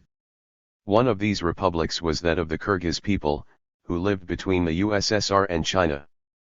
When the Kara-Kyrgyz Autonomous Oblast was created in 1924, the Kyrgyz people had no alphabet for their language, although some used the Arabic script, but only rarely. Within a few years, the new Soviet introduced a Latin-based alphabet. As Raymond Steiger and Andrew Davies noted in 1942 in their book Soviet Asia, until a few years ago, there was no written alphabet of the Kyrgyz language, the great majority of the people was illiterate. Today, the Kyrgyz have an alphabet, and in 1939 there were 20,000 pupils in the republic's 1,500 elementary schools, 119 high schools, and 3 universities. More than 20,000 teachers gave instruction in the native language from books printed in the new alphabet. It is the common people, the peasant, the laborer, and the nomad shepherd, Ardnikas wrote, who have taken the lead in the achievement of the great transformation. Remarkable achievements of massive scale improved the lives of the peoples of Soviet Asia. The 1,500-kilometer Turkestan-Siberia, Turksib, railway ran from Tashkent, Uzbek Soviet Socialist Republic, to connect with the Trans-Siberian Railway. This mammoth project went from 1926 to 1931 as part of the first 5-year plan of the USSR. A documentary of the construction, made by Victor Turin and released in 1929 as Turksib, is a superb exploration of the problems faced by the nomadic peoples of the region and how the railway would lift some of their burdens. Ghaffar Ghulam, later the national poet of the Uzbek Soviet Socialist Republic, watched the train project come to fruition and wrote an ode to its importance. It was translated in 1933 by the African-American communist poet Langston Hughes and his neighbor, the Georgian sculptor Nina Zorakovits. Crushed by the bronze 5-pointed heart of the locomotive, he wrote, along these ancient roads which have seen so many things would now come the proletariat of Asia. They will now travel on a steel caravan in union and solidarity. These ancient roads are our immortality. And along these roads will pass the gale of liberty. And not the smell of blood. Turin's documentary and Ghulam's poem celebrate the immense social labor of the Central Asian people who were now creating projects for their own benefit. But this train was not the only major project. The 300-kilometer Great Ferghana Canal, completed in 1939, helped draw water from the Syr Darya River to the cotton fields of the Ferghana Valley in the eastern part of the Uzbek Soviet Socialist Republic. It would allow the expansion of agriculture in that region, drawing in farmers from across Central Asia to the fertile valley. None of these gigantic projects could have been conceived if the various republics were not linked together into the USSR. In hindsight, there is a great deal of criticism of the environmental problems from the Soviet-era fertilizer industry near the Aral Sea and of the use of industrial chemicals in the soil in the Ferghana Valley. This is, of course, true, but it not a problem solely of the communist experiment. Inspiration for the common people of Central Asia came from the Soviet decrees that echoed off the walls of the colonies, their titles illustrative enough. To all the Muslim workers in Russia and the East, November 1917. Declaration of the Rights of the Peoples of Russia, December 1917. Declaration of the Rights of Workers and Exploited People, January 1918. The Declaration of December 1917 was most powerful. It called not only for the equality and sovereignty of the peoples of Russia but also the right of the peoples of Russia to free self-determination, even to the point of separation and the formation of an independent state. This was unimaginable in the colonies. When U.S. President Woodrow Wilson tried to take credit for the ideas of peace without annexation and for self-determination, the Indian journalist and nationalist K.P. Kandilkar wrote in Chitramaya Jagat, Lenin did it more than 2 years ago. By late 1919, even those who had either put their faith in Wilson, or who had used Wilson's words, found themselves disappointed. China's Mao, then a young man, saw the European leaders as a bunch of robbers who cynically championed self-determination. Lenin's USSR, in this period, did not have the same kind of institutional limitations as Wilson's USA. Wilson's test came at the League of Nations meeting in Paris, where he helped squelch the Japanese bid to have a racial equality clause at the heart of the League of Nations covenant. Wilson's emissaries proceeded to bury that clause, damaging the League of Nations and putting aside the universalism of his own proposals for self-determination. Racism was vital to the capitalist policies of the United States and the European countries that relied upon ideas of racial superiority to maintain their colonies and semi-colonies as places of super-exploitation of people and nature. No question of giving these places freedom. Wilson sent in the United States military to occupy Nicaragua in 1914, Haiti in 1915, and the Dominican Republic in 1916. In 1913-14, Wilson intervened militarily in Mexico to undermine its revolution. The unseemliness of Wilson's imperialist military actions irked Wilson's Secretary of State Robert Lansing, who wrote to his president in 1916, "It seems to me that we should avoid the use of the word intervention and deny that any invasion of Mexico is for the sake of intervention." Wilson's advisor, George Louis Beer, encouraged him not to allow his own rhetoric to imply self-determination for African states. "The Negro race," wrote Beer, "has hitherto shown no capacity for progressive development except under the tutelage of other peoples." In this list of other peoples were the British and French, who had experience, as well as the Scandinavians, who had a clean reputation. The people of Africa and Asia, however, were not yet able to stand by themselves under the strenuous conditions of the modern world. Wilson was the contemporary of the Bolsheviks. Their world was alien to his. The Communist International met for the first time in March 1919, it snubbed Versailles and Wilson. They were not relevant to it. It charted a different course that culminated at the Baku Conference of the Toilers of the East, 1920. The Bolshevik mission in Tbilisi, Georgia, offered the following description of the conference. The first sitting of the conference was devoted to Zinoviev's speech, which explained the aims of the conference. The passage in Zinoviev's speech where he invited the Eastern peoples to a holy war was interrupted by the demonstrations of the delegates who in an ecstasy jumped from their seats, unsheathed their swords and waved them in the air. The hall was filled with cheering in all languages. For many minutes, to the strains of the Internationale, the conference swore to keep faithful to the cause of the working classes. The sitting was very enthusiastic, and was frequently interrupted by ovations. In the evenings, Baku wore a holiday appearance. Artistic triumphal arches and beautiful decorations filled the streets. Throughout the day, the delegates moved about the streets. Comrade Zinoviev was the object of much attention. Wherever he was seen in the streets, he was surrounded by cheering crowds. By 1922, the Soviet Foreign Ministry acknowledged that in the East the influence of the Soviets was constantly growing because of its diplomatic creativity. Examples for them were the 1921 Soviet-Turkish Treaty and the 1921 Soviet-Persian Treaty. The Communist International struggled to balance the needs of its European members with the members from the countries colonized by Europe. The former represented the countries of the colonizers.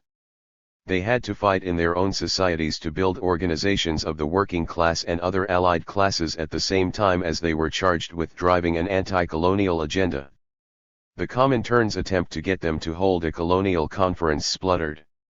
It was difficult to find out what these European communists, seen as a pipeline to the colonies, were doing in terms of practical work to build alliances between workers in their countries and in the colonies.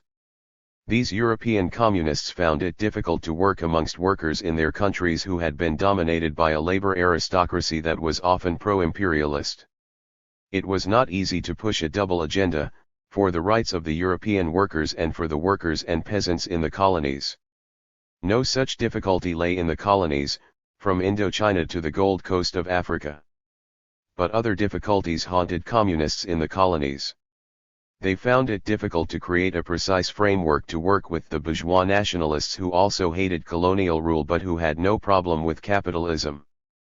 These contradictions dampened the work of the Comintern.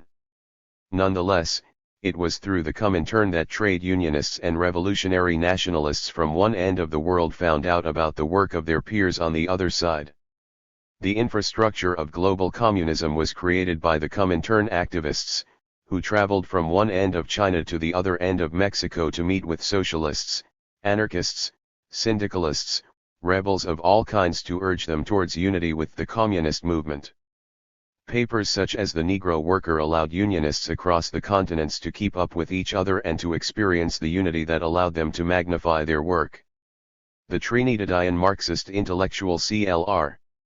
James observed the work of his Trinidadian friend George Padmar, head of the International Trade Union Committee of Negro Workers. It must be remembered that men in Mombasa, in Lagos, in Faizabad, in Port-au-Prince, in Dakar, struggling to establish a trade union or political organization, most often under illegal conditions and under heavy persecution, read and followed with exceptional concern the directives which came from the revered and trusted center in Moscow, James wrote. This trusted center was the Comintern. It provided the necessary organization to help workers from one end of the world to be in touch with others at the other end. Padmar edited The Negro Worker, which gave hundreds of thousands of active Negroes and the millions whom they represented access to the world, wrote James. It gave them insight into communism in theory and the concrete idea of Russia as a great power, which was on the side of the oppressed. This, James wrote even as he was critical of the USSR, is what the Negro Worker gave to the sweating and struggling thousands in the West Indies, in Nigeria, in South Africa, all over the world. Platforms such as Internationale Arbeiterhilfe, Workers' International Relief, IA, emerged initially to help draw attention to the struggles inside the USSR with hunger, to enable Europeans mainly raise funds to help prevent famine. But the work of the IA would eventually widen outwards, building solidarity campaigns from Japan to Mexico, from Argentina to Australia. The IA worked from Germany, but turned its energy outwards towards the oppressed and exploited peoples of the world. It enabled communists and their allies to forge connections across continents and deepen the relations of radicals within their own countries. It allowed words like solidarity to take on a tangible meaning. This would not have been possible without the active support of Moscow. From one end of the planet to the other, Comintern agents such as Mikhail Borodin carried instructions and methods, wondering how best to help along the revolutions. Alongside them were men and women of the colonies who came to Moscow, studied revolutionary theory and then found their way back home to build communist parties against all odds. These people led colorful lives, dangerous lives, going from factory gate to printer's shop, from prison to exile. Their journeys were unpredictable. The Indian revolutionary M.N. Roy becomes a founder of the Mexican Communist Party, while the Chilean socialist Luis Emilio Recabarren becomes a founder of the Argentinian Communist Party.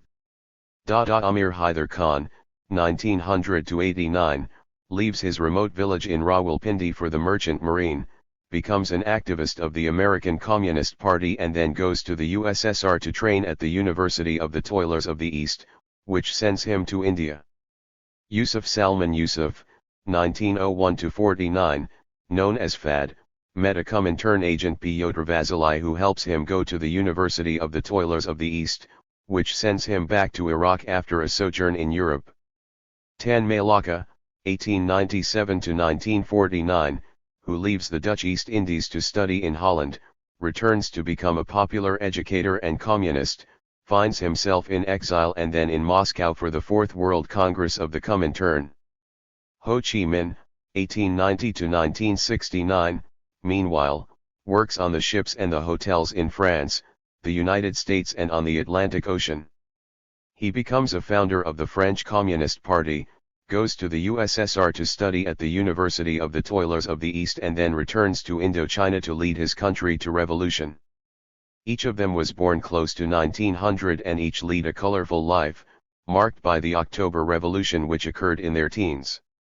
These were the people who lived along the circuits of the Comintern, for whom the USSR was a crucial node to develop their own ideas and to build their own revolutionary theories and networks. In June 1917, Mirsaid Sultan Galiev of Bashkiria, who had been secretary of the All-Russia Muslim Council, described why he had joined the Bolshevik Party. Only they are striving to transfer the nationality's fates into their own hands. Only they revealed who started the World War. What doesn't lead me to them? They also declared war on English imperialism, which oppresses India, Egypt, Afghanistan, Persia, and Arabia. They are also the ones who raised arms against French imperialism, which enslaves Morocco, Algeria, and other Arab states of Africa. How could I not go with them? You see, they uttered the words that have never been uttered before in the history of the Russian state. Appealing to all Muslims of Russia and the East, they announced that Istanbul must be in Muslims' hands. Sultan Galiev's words resonated not only from his native Bashkiria to the outer reaches of the Uzbek homelands but also in India, where tens of thousands of Indian muhajirs sought to head out towards Istanbul to defend the caliphate of the Ottoman Empire. These pan-Islamists ran into news of the USSR. In Kabul, Abdurrahman Peshawari told them, in Russia, a revolution had taken place and if we went there we could see and learn many things. When a group arrived in Terme, in today's Uzbekistan, Red Army soldiers and officers came with a band, playing music to welcome them. The commander of the fort in the town told them to see how the Soviet country had changed after the revolution. In Tashkent, these men who came to fight for pan-Islamism used to refer to themselves as communists. Several of these young muhajirs decided to go to the Soviet Union, writes the communist leader Muzaffar Ahmad, the land of revolution, rather than Turkey.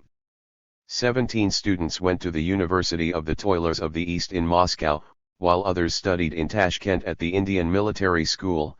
One of us was taught to fly an aeroplane. We had left our country once, wrote Ahmed. But after joining the Communist Party we were again anxious to return home. They returned in pairs via Iran. The connection between communism and pan-Islamism played an important role in this period. In 1922, Indonesia's Tan Malaka put this point explicitly. Alongside the crescent, the star of the Soviets will be the great battle emblem of approximately 250 million Muslims of the Sahara, Arabia, Hindustan, and our Indies. Let us realize that the millions of proletarian Muslims are as little attracted to an imperialist pan-Islamism as to Western imperialism. This was written in September. The next month, Tan Malaka was busy with the preparations for the 4th Congress of the Comintern. He proposed that the Comintern should take up the issue of closer collaboration between pan-Islamism and communism. His proposal was struck down. There was uneasiness for fairly obvious reasons, mostly to do with the very conservative tone struck by the Muslim clerics which resulted in their class alliance with the reactionary forces in their societies. There was no room in the debate to consider the more robustly anti-imperialist clergy, which was also not always keen on the feudal social patterns. These would be the old networks enlivened by Jamal al-Din al-Afghani, the iterant anti-imperialist activist of the 19th century.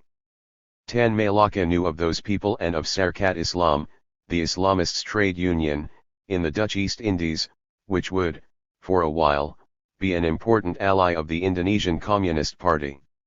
For these revolutionaries, from India to Cuba, colonialism was an abomination. They longed for a world of freedom, where the workers and peasants would be in command of their destiny. Sultan Galiev warned that the new USSR should not replace one class of European society by the world dictatorship of its adversary, that is, by another class from this same society. Such a swap would bring no significant change in the situation of the oppressed part of humanity.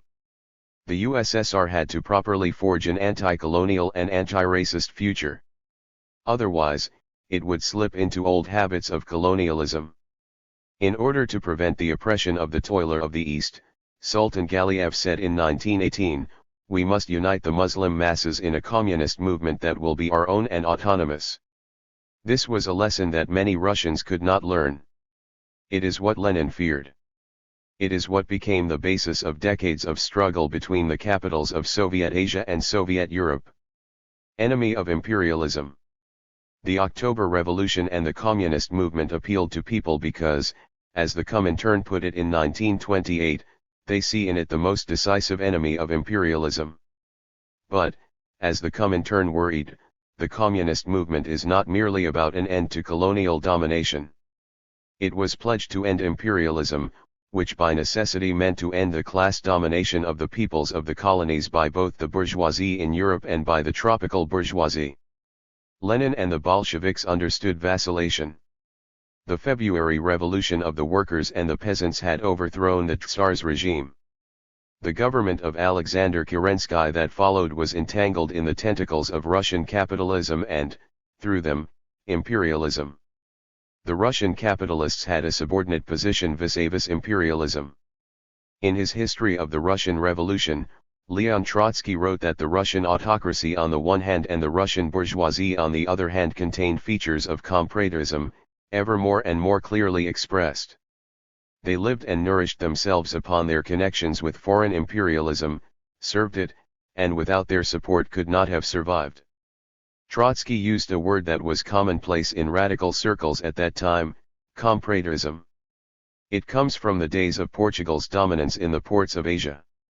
A comprador was a buyer who came from an Asian society, lived in the port, bought goods for the Portuguese to their benefit and held these goods till Portuguese ships arrived to load them for their trading advantage.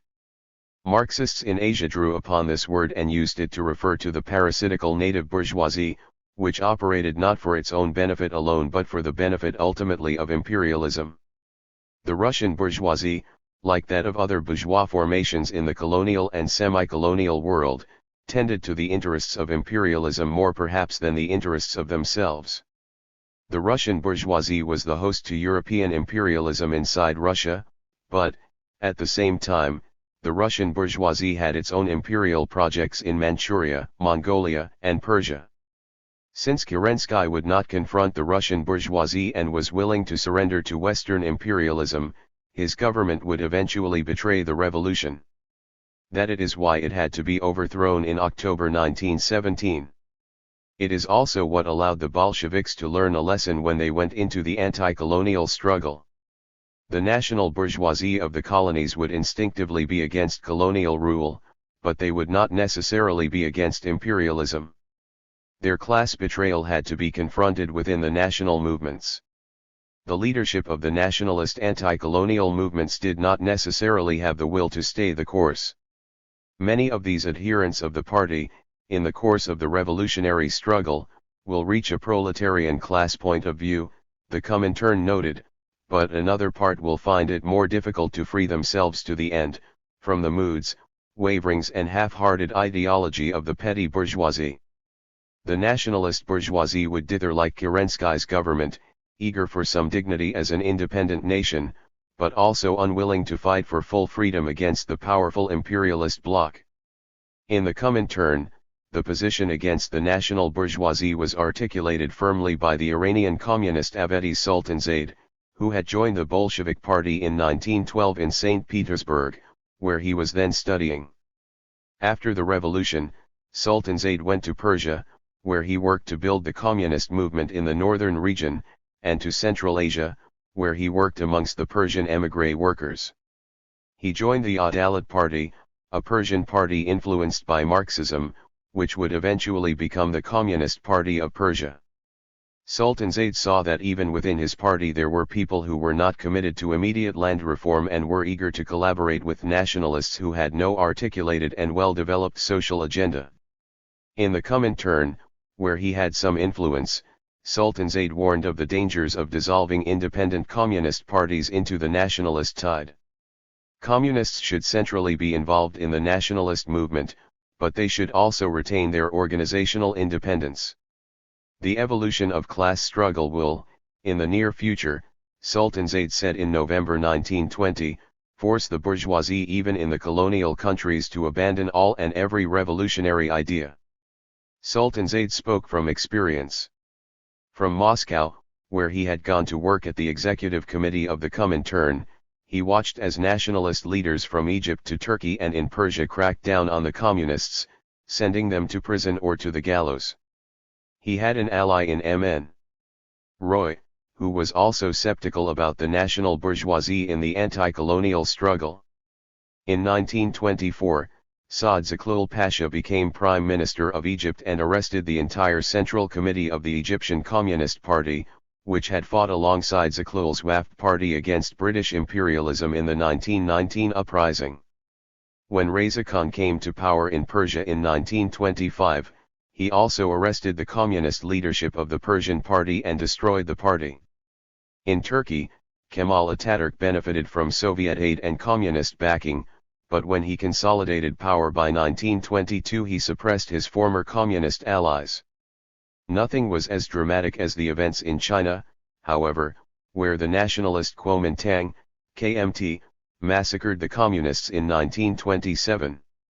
The KMT wanted close relations with Moscow, eagerly sending its representative Hu Hanmin to the Comintern to beg for entry. Hu Hanmin cleverly suggested that he came from the revolutionary wing of the Kuomintang and needed Comintern help to hold back the reactionaries. The Chinese Communist Party, he told Moscow, was not necessary. The Comintern should merely build up the KMT's left flank. This the Comintern refused to do, although the USSR did provide considerable backing to the KMT as it built up its forces. The Communist Party was far too small to absorb all of the Comintern's energy. In September 1926, the KMT sent Xiao Litsi, a journalist who had studied Marxism in the 1910s with Chen Duxiu, founder of the Chinese Communist Party. Xiao Litsi tried to curry favor in Moscow, but he too failed. The USSR would help the KMT, but it was not prepared to call for the dissolution of the Communist Party. It was the KMT's betrayal of the Communists in April 1927 that ended the stance between the KMT and the Comintern.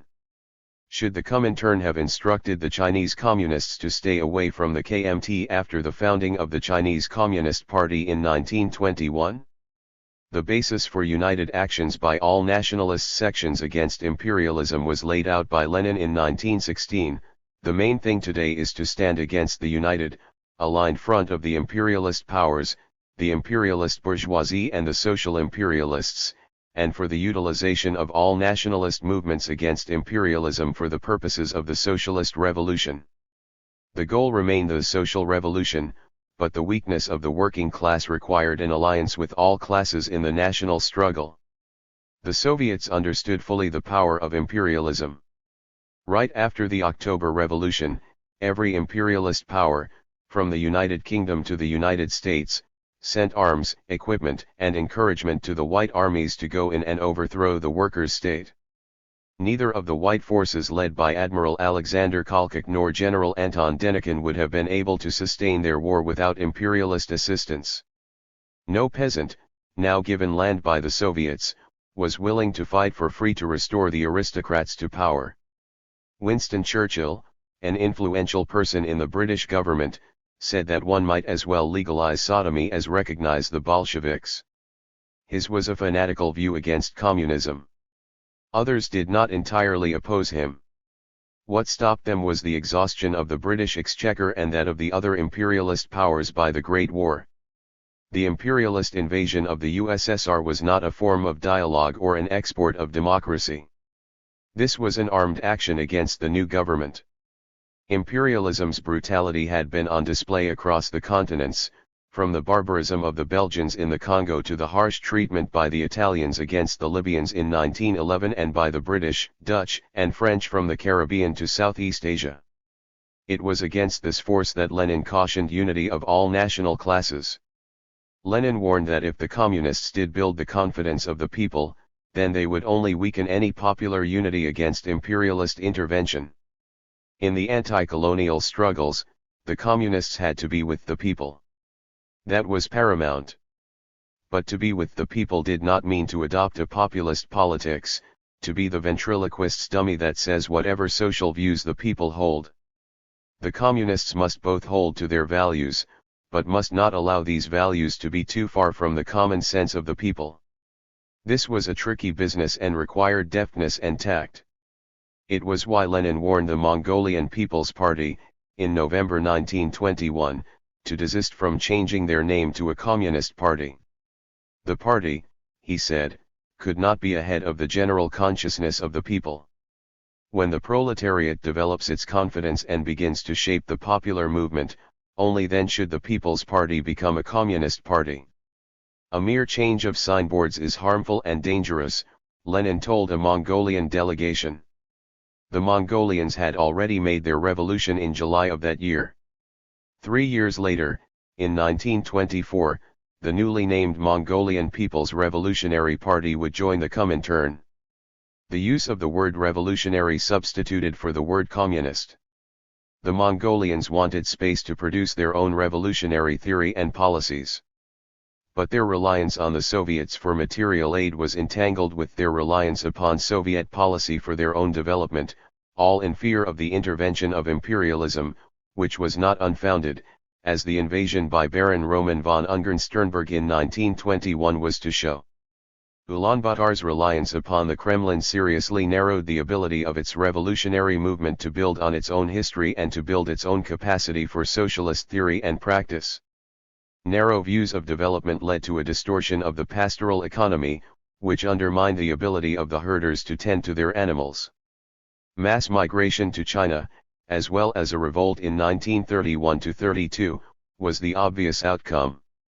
Another was the centralization of rule under Khorloogiin Choibalsan, who took his lead from Moscow and not from Mongolian history. Just a handful of years after the Mongolians had come to see Lenin, Tanmay Laka wrote bitterly about the Comintern's too firm hand on the levers of revolutionary politics in China and in the Dutch East Indies. The Moscow leadership is good only for Russia. With examples from Germany, Italy, and Bulgaria, it is demonstrated that the Moscow leadership has failed for other countries. The entire Third International Comintern is built up in the Russian interest, and young Eastern leaders, in particular, will be inclined to go over to blind worship or lose their independence, with the result that they will lack contact with their own masses, who have different impulses from the Russian people.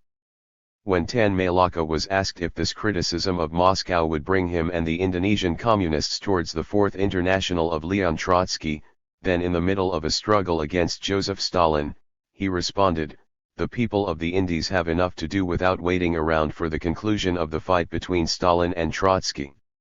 This was the attitude in most of the anti-colonial countries. Individuals certainly admired Trotsky for his role in the October Revolution and for his work building the Red Army, and some even agreed with his criticism of the USSR's tendency towards bureaucracy. However, this was not enough for them to break with the USSR, which provided an important inspiration and necessary resources for their own movements. Trotskyism had very little impact on the Third World, except in Sri Lanka, in Bolivia and Argentina, as well as amongst small numbers of intellectuals. Trotskyism's denunciation of the anti-colonial national states, those who formed the non-aligned movement, and then the Cuban Revolution alienated it from the communists in the Third World. Anti-colonial nationalism could not easily be denounced. Lenin recognized that it was a difficult task to navigate the shoals of anti-colonial nationalism. Such a problem had to be dealt with carefully. There was no communist booklet that had the answers for the radicals in the anti-colonial movements. They would have to throw themselves into the struggle and find their answers there. Sometimes movements did. At other times, they looked for impossible formulas. Eastern Marxism. Only at the end of his life did Karl Marx leave the shores of Europe and travel to a country under colonial dominion. This was when he went to Algeria in 1882. For Musulmans, there is no such thing as subordination, Marx wrote to his daughter Laura Lafargue. Inequality is an abomination to a true Musulman, but these sentiments, Marx felt, will go to rack and ruin without a revolutionary movement. A movement of revolutionary understanding would easily be able to grow where there was this cultural feeling against inequality. Marx did not write more about Algeria or about Islam. These were observations made by a father to his daughter. But they do tell us a great deal about Marx's sensibility. There was no room in Marxism for the idea that certain people needed to be ruled because they were racial or social inferiors. In fact, Marxism, from Marx's early writings onward, always understood human freedom as a universal objective. Human slavery and the degradation of human beings into wage slavery awoke in Marx his prophetic indignation. One of Marx's most famous passages in Capital, 1867, pointed out that the rosy dawn of the era of capitalist production should not be found in the antiseptic bank or factory. The origin of capitalism had to be found, among other processes, in the extirpation, enslavement, and entombment in mines of the aboriginal population, the beginning of the conquest and looting of the East Indies, the turning of Africa into a warren for the commercial hunting of black skins. Capitalism grew and was sustained by the degradation of humanity. No wonder, then, that anti-colonialism would play such an important role in the Marxist movement. When Marxism traveled outside the domain where Marx first developed the theory, it had to engage with what Lenin called the most essential thing in Marxism, the living soul of Marxism, the concrete analysis of concrete conditions. This formula was valuable from the Dutch East Indies to the Andes. In the Andes, in South America, one of the greatest, and least known, Marxist thinkers, José Carlos Mariátegui, 1894–1930, wrote in 1928, "We do not wish that socialism in America be a tracing and a copy. It must be a heroic creation. We must, with our own reality, in our own language, bring Indo-American socialism to life." What did Mariátegui do? He read his Marx and his Lenin, and he studied deeply in the social reality of the Andes. Lenin's theory of the worker-peasant alliance provided a fundamental addition to his Marxism. The socialist revolution in a mainly agrarian country like Peru in the 1920s, he wrote, was simply inconceivable without taking into consideration the insurgent mobilization of indigenous rural communities that were challenging the power of large landowners, latifundistas, who were responsible for keeping alive old forms of economic exploitation. The agent of change in Peru amongst the producing classes had to include the indigenous rural communities whose population was mainly Amerindian. To seek the insurgents amongst the minuscule industrial sector of Lima alone would be to go into battle with capital with one hand tied behind the back. This is an echo of Lenin's call for worker and peasant unity, but with the indigenous communities now in the framework. Were the indigenous rural communities capable of a socialist movement? In the 1920s, when Mariátegui was writing, the prevailing intellectual fashion with regard to the rural communities was indigenismo, or Indianness, meaning a cultural movement that revived and celebrated Amerindian cultural forms but did not seek to explore their transformative potential. Indigenismo defanged the Amerindians and romantically saw them as culture producers but not history producers. Mariátegui reinterpreted their history in a more vibrant way, looking backwards at Inca primitive socialism and current struggles against the latifundistas as resources for social transformation. The thesis of a communist Inca tradition is, he wrote, the defense of a historical continuity between the ancient Inca communal way of life and the Peruvian communist society of the future. Mariátegui's Andean socialism was never a restoration of the past, of a primitive communism of an ancient Inca world. It is clear that we are concerned less with what is dead than with has survived of the Inca civilization, he wrote in 1928. Peru's past interests us to the extent it can explain Peru's present. Constructive generations think of the past as an origin, never as a program. In other words, the past is a resource not a destination, it reminds us of what is possible, and its traces show us that elements of that old communitarianism can be harnessed in the fight against colonial private property relations in the present. When Marxism came to the Third World, it had to be supple and precise, learn from its context, understand the way capitalism morphs in a new venue and explore the ways for social transformation to drive history. The Comintern tried to be supple, but its limited knowledge of the world meant it ended up being far too dogmatic to be always useful.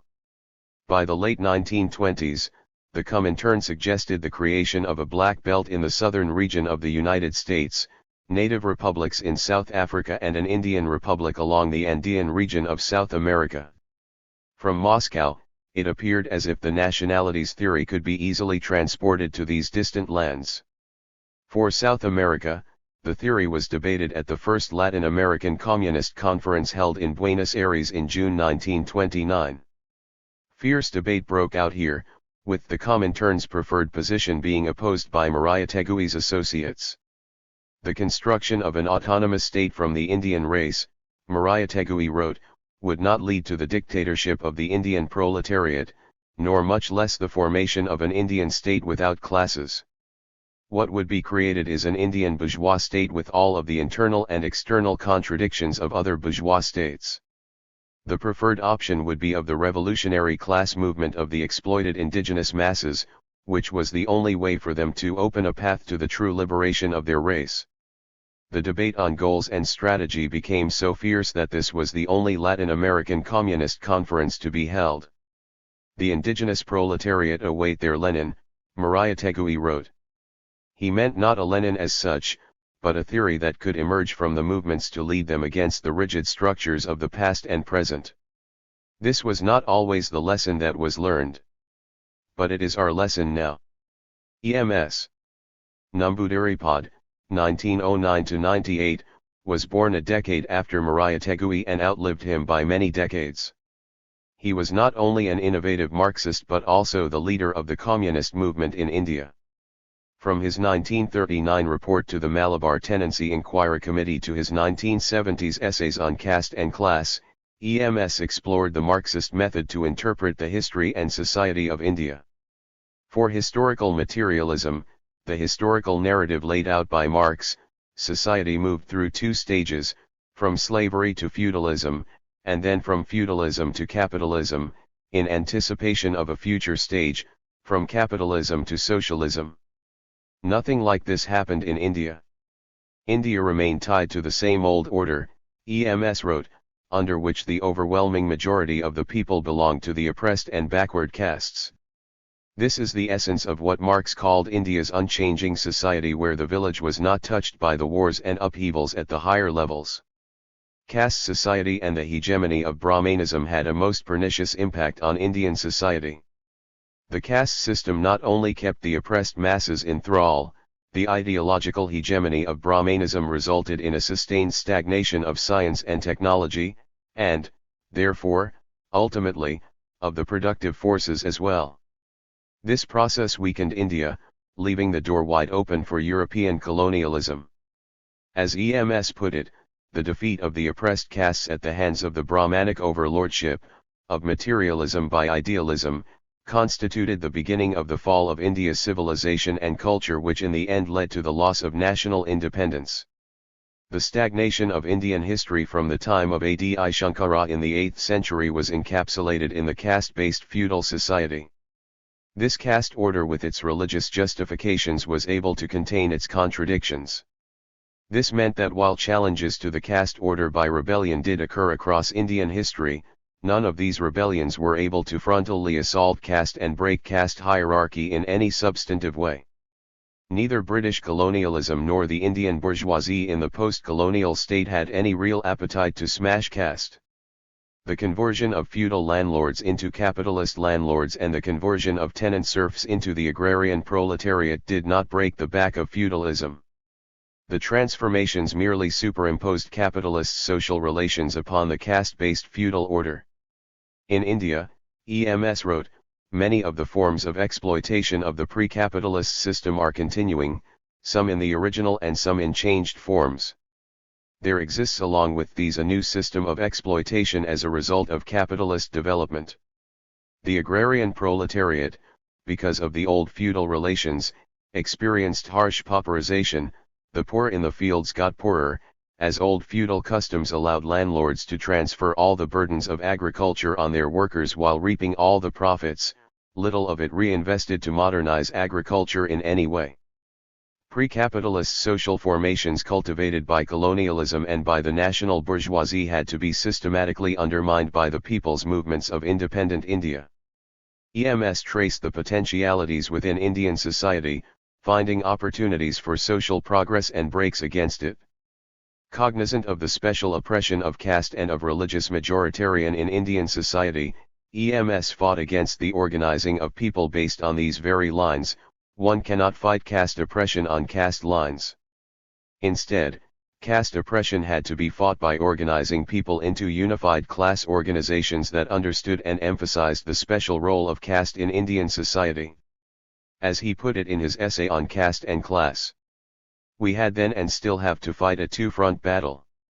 Ranged against us on the one hand are those who denounce us for our alleged departure from the principles of nationalism and socialism, since we are championing sectarian causes like those of the oppressed castes and religious minorities. On the other hand are those who, in the name of defending the oppressed caste masses, in fact, isolate them from the mainstream of the united struggle of the working people irrespective of caste, communities, and so on. But the tonic of unity was not meant to dissolve questions of social indignity experienced by oppressed castes, by women, by Adivasis, by those who experienced the violence of class hierarchy alongside the violence of other hierarchies. These questions had to be at the table. It took the communist movement in India many decades to wrestle with the precise balance between the need for unity of all exploited people and for special emphasis on certain kinds of oppressions along lines of social division. The initial organizational route proposed by Indian communism was to use the platform of class organizations to openly attack caste oppression, religious majoritarian and feudal male chauvinism. But soon it became clear that this was insufficient. The working class is not made up of unmarked bodies of workers. It is made up of people with experiences of social hierarchies and indignity who require particular emphasis to fight those hierarchies. This is why Indian communism would eventually develop organizational platforms, such as the All India Democratic Women's Association, AIDWAY, and the Tamil Nadu Untouchability Eradication Front, that would concentrate attention on the specific hierarchies that needed to be combated alongside the class demands of the left. The point is made clearly by Brinda Karad, a leader of the CPI-M, and a former president of AIDWAY. A mechanical understanding of class is often problematic.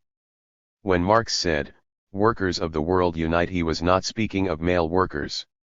We are unable to integrate the multiple forms of the double burden that working women face as an integral part of our struggle. All successful revolutions have shown the critical role of working women in the revolution. We know the February Revolution in Russia was started by the huge street demonstrations of women workers. Apart from gender, in our experience in India, within the working classes, there are sections which face added oppression and discrimination on the basis of caste, with a large section of the so-called untouchables, the Dalits, relegated to the lowest rungs of the social ladder. Caste acts as an instrument for the intensification of the extraction of surplus value of the Dalits.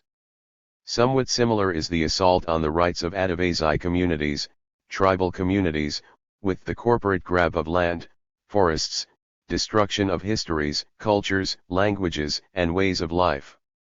No class struggle in India can succeed without at the same time challenging the birth-based hierarchical caste system against Dalits or the specific issues that Adivasi workers face. I think this would be equally relevant to the question of race, religious-based discrimination, or even against immigrants in other countries. These aspects have grown in the last century, and working class struggles which ignore these aspects damage and weaken themselves, laying themselves open to legitimate charges of being racist or casteist. Thus class consciousness must necessarily include the consciousness of the specific exploitation that workers may face because of their caste or racial origins or because of their gender. To see the dawn. It could not have been easy for the Turkish communist Nasiye Hanım, a teacher from Istanbul, to stand up in the Congress of the People of the East in 1920.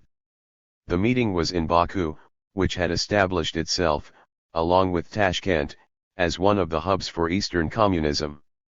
Hanım was one of the few women at the Congress, despite the efforts of the Comintern leadership. There were only 55 female delegates in the room of 2,000 delegates. Nonetheless, the Comintern ensured that 2 women took their seats alongside 2 men as joint chairs and 3 women won election to the presidium. Women need to overcome the despotism of men, the delegates were told by the Comintern representatives, as much as the despotism of capital. It was a firm message to a room of people who were not entirely eager to agree. Hanım warned the delegates that however sincere and however vigorous your endeavors may be, they will be fruitless unless you summon the women to become real helpers in your work. She did not mollify her views. People who view the fact that women are making up with their labor for the shortage of beasts of burden as contributing to the cause of equal rights for women are unworthy of our attention. Many in the hall would have been stung by her comments, if they bothered to listen. The organizers placed Hannum's speech on the last day. It was late. People were restless, eager to go home. Many violent speeches were made, wrote the British Informer, but the general effect was in many cases spoiled by large numbers of Muslim representatives going outside to say their prayers. A delegate warned, along the grain of Hannum's warning, that we were not able to immediately form all our customs and conditions of life into a communist framework. The East, he said, is completely different, its interests are completely different, from the West. The West was not so different, as the Bolshevik leader Alexandra Kollontai had been suggesting in her many writings on the importance of women's emancipation. But the East was no paradise, as Hannum made clear. Hannum's list of demands bears consideration, for it could very well be a radical list even today. Complete equality of rights. Ensuring to women unconditional access to educational and vocational institutions established for men. Equality of rights of both parties in marriage. Unconditional abolition of polygamy. Unconditional admission of women to employment in legislative and administrative institutions. Establishment of committees for the rights and protection of women everywhere, in cities, in towns, and villages. Hannum was not an idealist. She took life by the throat and demanded more of it. True, we may stumble in pathless darkness, we may stand on the brink of yawning chasms, she closed her comments lyrically, but we are not afraid, because we know that in order to see the dawn one has to pass through the dark night. Hannum had allies in Moscow, particularly in the Janatdal, women's department. The year after the Baku conference in 1920, Alexandra Kollontai, then head of the Janatdal, wanted to convene a Congress of Eastern women to put demands such as Hannum's on the table for Soviet policy. At the Second International Conference of Communist Women held in Moscow from June 9 to 14, 1921, the discussion on Eastern women was vibrant. The conference's final resolution called upon the party and all state institutions in the Soviet East to wage a struggle against all prejudices, moral and religious customs oppressive to women, conducting this agitation likewise among men. The main instrument to raise the cultural level of the populace would be to fight to build unions of women, clubs of women workers, where the clubs must be centers of cultural enlightenment, institutions that demonstrate through experience what women can achieve through their own initiative for their emancipation, the organization of nurseries, kindergartens, literacy schools under the auspices of the clubs, etc. In the Soviet East, the proletarian women must be organized into trade unions and unions of housewives, as well as be given the courage to fight for the implementation of equal rights enshrined in Soviet legislation. The particulars of everyday life of the peoples of the East must be respected, noted the resolution. This meant that the struggles must not be conducted in a racist and self-righteous way but must put the women of the East at the forefront to fight for a revolution of their own cultural worlds. Kollontai, as head of the Janatdal, along with Lenin and Alexander Shlyapnikov, felt that the conclusions of the Second Conference of Communist Women suggested the need for a special Congress of Eastern women. After an acrimonious Politburo meeting in August 1921, which raised the issue of this Congress but then voted against it, Kollontai reproached Lenin about the disorganization of the government and the negative effect this had on the Janatdal. Kollontai wrote of her frustration, "In the winter we planned 3 times to have an Eastern Congress of Women and 3 times it was cancelled, in agreement with the Organizational Bureau, and I was not informed, and Janatdal was not notified of the cancellation." Kollontai felt hemmed in by the conservative views held by some members of the Soviet leadership. Stalin was particularly brusque. When asked about the need for a Congress of Eastern women, Stalin said, "What for? Why drag women of the Vale here? We will have too many problems to deal with." The husbands would protest. "It's too early. Who wants their affairs to be examined? A conference of Eastern women was, nonetheless, held. It was mainly about women in the Soviet East. The conference's sense was that work among Turkic women to date has not been sufficiently developed. Local party committees were asked to focus their serious attention on work amongst women. The conference suggested that women of the East must be organized into trade unions and into various clubs. The main point raised by Kalantai, by Hanafi Bernashev, a Tartar leader who was by then secretary of the Ferghana party, and by Mirsad Sultan Galiev was to work carefully amongst the people. Communist education of the women's masses by using all types of agitation and propaganda of the idea of communism and the practical participation of women in Soviet construction, all of these activities can be conducted successfully if representatives of the working people's masses themselves of the peoples of the East are recruited for the actual work. Women's departments must guide the work of young functionaries from among the communists of the peoples of the East, while listening closely to all the practical recommendations they make on the basis of experience and knowledge of the milieu, as well as by helping to implement them. In Central Asia, as a consequence, local Bolsheviks set up local chapters of the Janatal in Bokhara, 1923, and Kava, 1924, as well as set up women's clubs in Ferghana, 1925. In February 1925, the Presidium of the Central Executive Committee of the USSR affirmed the rights of women of the Soviet East. In the Soviet East, the Janatal's leadership moved a rigorous agenda against traditional forms of oppression, such as polygyny and women's seclusion. The struggle was not easy. The local parties and radicals, mostly comprising Central Asians, were caught between denouncing religious fanatics as well as ingrained customs, and facing a rebellion against Soviet policy led by the traditionalists. Janatal's leader Serafim Lyubimova noted on May 19, 1926, that various traditional forms such as bride price, underage marriage, and seclusion, needed to be made illegal. The way of life which has been preserved until now is women's slavery, she said, that is in contradiction to economics and hampers the movement among broad masses of women toward economic independence. Lyubimova wanted the various republics of Central Asia to pass laws that would forbid these practices. But laws, which did eventually come, were not sufficient. Social norms would not be entirely broken by new laws.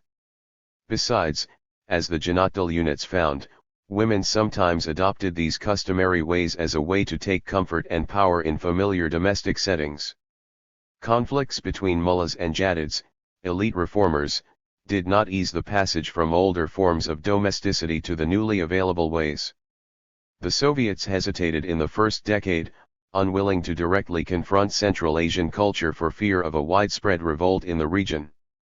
On March 8, 1927, on International Women's Day, Janatal activists came out on the streets in the major Uzbek cities. The women marched through the streets to city squares, which had been decorated with red banners that carried militant slogans of women's liberation. Musicians greeted the women, who then sat on carpets to listen to their leadership attack old customs and celebrate communism as the path ahead. Some of the veiled women tore off their veil and burnt them. A new project, Hujum, storming, would be led by the Janatal activists in a direct fight against hierarchical customs of Central Asia. This was an aggressive assault, Nastuklini io.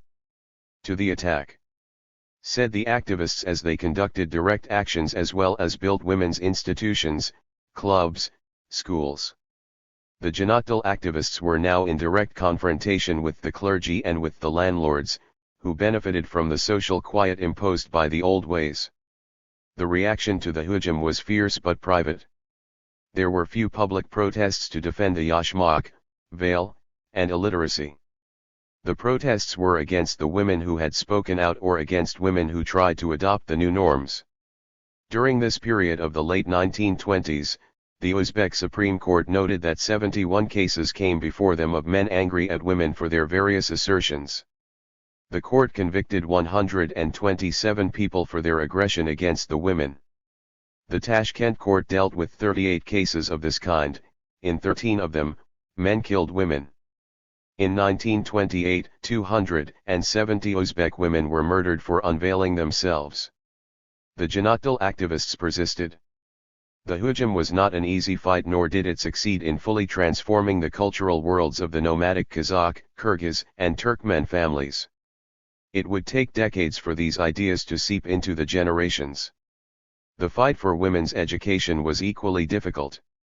In 1931, the Soviets surveyed the schools in Surkhandarya Oblast.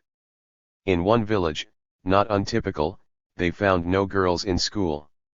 If education could be a way to move a new cultural agenda, it would not work if girls were not coming to school. Before the revolution, the literacy rate for women in Central Asia was nearly zero. By 1970, it would be 99%. The journey between 1917 and 1970 is something to behold. It took a great deal of effort by the local Janatal activists, the local Communist Party workers and the Soviet state to push this agenda. Improved literacy rates simultaneously meant an improvement in health indicators. Patience was necessary, but so too perseverance. It was not possible to be conciliatory towards the old ways. These had to be disrupted. In 1964, at the 40th anniversary celebration of the Uzbek Soviet Socialist Republic, Fatima Kazimova took to the stage to talk about her life. Her story gives us a sense of Nasiye Hanum's hopes. Should I tell you about my life as the head of the Engels collective farm in the Samarkand region for the past 20 years, as a mother who, besides raising 6 children of her own, adopted 10 children of different nationalities during World War II, that having graduated from Samarkand Agricultural Institute, one am now working on a master's thesis on the selection of the new, very sweet variety of Sultana grapes. My biography, the biography of an ordinary Uzbek woman, would be a vivid example of what Soviet power has given to the women of the East. Communist women outside the USSR took great inspiration from the positions taken by the Soviets and their struggles. It had become commonplace for communist parties across the world to create women's fronts by the 1930s to develop struggles led by women on women's issues. These organizations and the struggles that drew in women of all sectors shaped the issues that would be brought to the communist parties, which, being rooted in the world, would not easily adopt them. Women such as Amina Rahal and Nadi Hajadat Gulami of the Iraqi Communist Party and the League for the Defense of Women's Right, as well as the Venezuelan Communist Argeli Alaya and Ecuadorian Communist Transito Amaguana, Mama Transito, shaped this world of communist women's activism. Many of these women would form organizations that would become part of the Women's International Democratic Federation, WIDF, founded in Paris in 1945. Colonial fascism. In 1950, Aimé Césaire, the communist from Martinique, one of the clearest voices of the 20th century, looked back at the long history of colonialism that was coming to an end. He wanted to judge colonialism from the ashes of Nazism, an ideology that surprised the innocent in Europe but which had been fostered slowly in Europe's colonial experience. After all, the instruments of Nazism, racial superiority as well as brutal, genocidal violence, had been cultivated in the colonial worlds of Africa, Asia, and Latin America. Césaire, the effervescent poet and communist, had no problem with the encounter between cultures. The entanglements of Europe's culture with that of Africa and Asia had forged the best of human history across the Mediterranean Sea. But colonialism was not cultural contact. It was brutality. Between colonization and civilization there is an infinite distance, that out of all the colonial expeditions that have been undertaken, out of all the colonial statutes that have been drawn up, out of all the memoranda that have been dispatched by all the ministries, there could not come a single human value. Césaire was adamant, colonialism had produced nothing that would earn it respect in the scales of history. This was in 1950, when a few nations had just emerged out of the scar of colonialism and when many societies fought pitched battles to extricate themselves from colonial power. What had come to define fascism inside Europe through the experience of the Nazis, the jackboots and the gas chambers, were familiar already in the colonies. This colonial fascism, Césaire argued in Discourse on Colonialism, needed to be emphasized. Colonialism was asserting itself in this period, pushing to revive its empires from Vietnam to Algeria, from Kenya to Malaya. It pretended to distinguish itself from fascism, then considered essentially evil, and to resurrect itself in a paternalist and benign form. Caesar would have nothing to do with that. Colonialism and fascism shared too much at the level of effects, in terms of how they appeared to their victims. It was clear to Caesar, as a Marxist, that fascism was a political form of bourgeois rule in times when democracy threatened capitalism. Colonialism, on the other hand, was naked power justified by racism to seize resources from people who were not willing to hand them over. Their form was different but their manners were identical. From the anti-colonial struggles of the Communist International and the League Against Imperialism to the anti-fascist struggle in Spain and then against the Nazi war machine, the Soviet Union acquitted itself well. The Soviets, like Caesar, saw the links between colonialism and fascism, both tied to each other inextricably by racism. It was not possible to fight fascism and collaborate with colonialism. The two emerged from the same origin, which the communist leader R.P. Dud called capitalist decay. In his Fascism and Social Decay, 1934, Dud pointed out that the revolt against science prepares the ground for all the quackeries and charlatan rise of chauvinism, racial theories, anti-Semitism, Aryan grandmothers, mystic swastikas, divine missions, strongman saviors, and all the rest of the nonsense through which alone capitalism today can try to maintain its hold a little longer. Racism, the root of both colonialism and fascism, was not insane, Dud wrote, but completely rational and calculated. Capitalism cannot offer a rational defense of itself, of the manner in which it creates and sustains social inequality. It, therefore, takes refuge on a wave of obscurantism, holding out fantastic symbols and painted substitutes for ideals. In 1917, the Soviets revealed the secret treaties of the imperialist powers. When he released these documents, Leon Trotsky, the People's Commissar of Foreign Affairs, noted, "Secret diplomacy is a necessary weapon in the hands of the propertied minority which is compelled to deceive the majority in order to make the latter serve its interests." Imperialism, with its worldwide plans of annexation, its rapacious alliances and machinations, has developed the system of secret diplomacy to the highest degree. The Soviet record against colonialism was clear, even as the Comintern struggled to produce a firm line in this or that country. There was no instance where the Soviets considered colonial rule to be worthwhile. The same with fascism, which the Soviets saw as anathema to humankind. Soviet aid to Republican Spain was one test and the other was the immense sacrifice of the USSR in the fight against fascism in World War II. In 1931, the Spanish left won the elections and inaugurated the Second Spanish Republic. An even more radical Popular Front government came to power in 1936. Only two countries, Mexico and the USSR, the two peasant republics that had been formed by revolutions, backed the Spanish Republic. Progressive policies to undercut landlords, the aristocrats, and the capitalists set the republic against the ruling bloc. That bloc would rapidly find solace in the fascist movement as well as in the army of General Francisco Franco that left Spanish-colonized Morocco for the mainland. From North Africa, the fascists came into the Iberian Peninsula with the intent of overthrowing the republic by force. A war ensued, which was, with the fascist Italian invasion of Ethiopia in 1935, an early front line of the fascist assault. The Soviets backed the republic, as did communist parties from around the world. Communists came to the aid of the republic from the United States to the Philippines, from India to Ireland. The international brigades, supported by the USSR, provided a bulwark against the onrush of the fascist armies, which were backed not only by the fascist powers, Italy and Germany, but also by the imperialist bloc, Britain and France. Fissures between the anarchists and the communists fractured the unities necessary in the fight against fascism, surely, but there it is undeniable that without logistical help, Operation X, From the Soviets the Republic would have been crushed immediately and not lasted until 1939. When the Republic fell in March 1939, the imperialist and fascist blocs seemed fused. When Franco marched into Madrid, the British ambassador went to greet him. When Nehru, who had been to the Republican front lines and was fully behind the Republic, heard of this, he shuddered. This imperialist and fascist alliance was against humanity.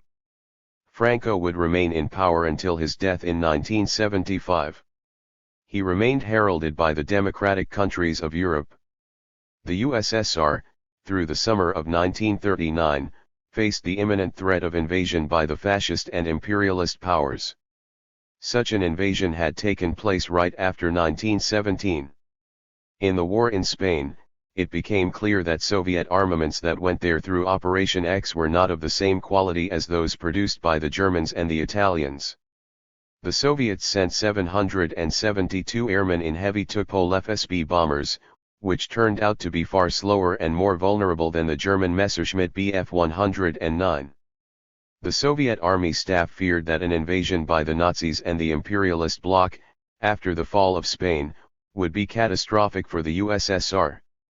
The Nazis had already seized Austria in the Anschluss of 1938 and had threatened Lithuania with conquest in March 1939.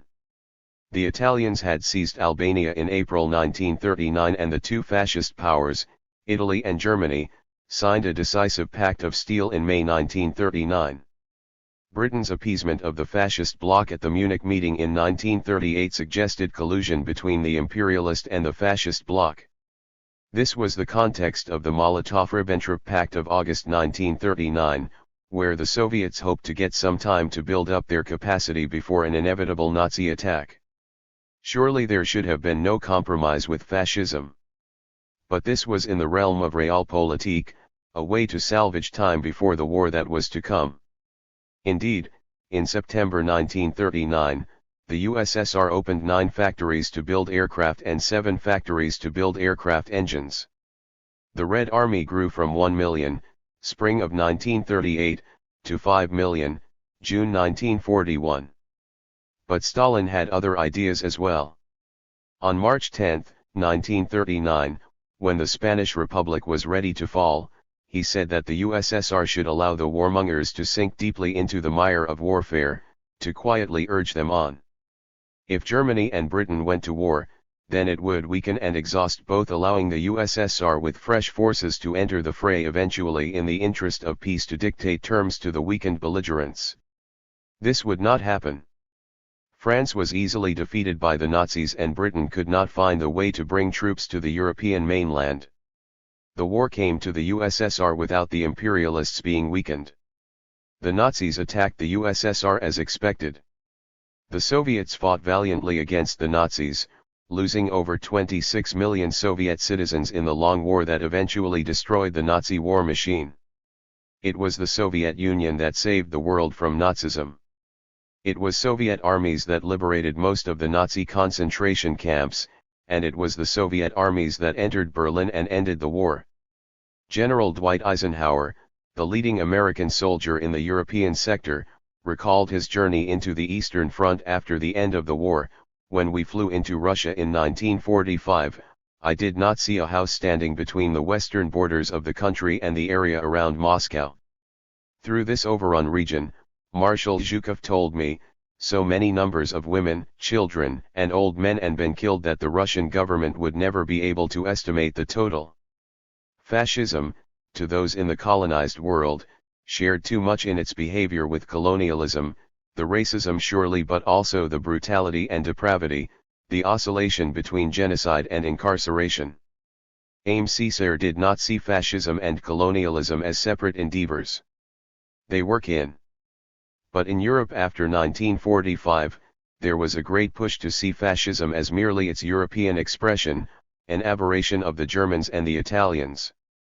To suggest that fascism was merely Nazism with no linkage to colonialism allowed the Europeans and the North Americans to revive, without embarrassment, their colonial histories. The British used the full might of their armies to subdue national aspirations from Kenya to Malaya, while the French attempted to retake their old colonies from Indochina to Algeria. The Dutch sent in their armies into Indonesia, while the Americans conducted coups and marine landings from Guatemala to the Dominican Republic and outwards to Iran. In 1954, the U.S. National Security Council staff prepared an important memorandum on U.S. policy towards Africa. The two main interests of the United States were its actual and potential U.S. military bases in the area and its access to, and utilization of, the strategic raw materials of the area.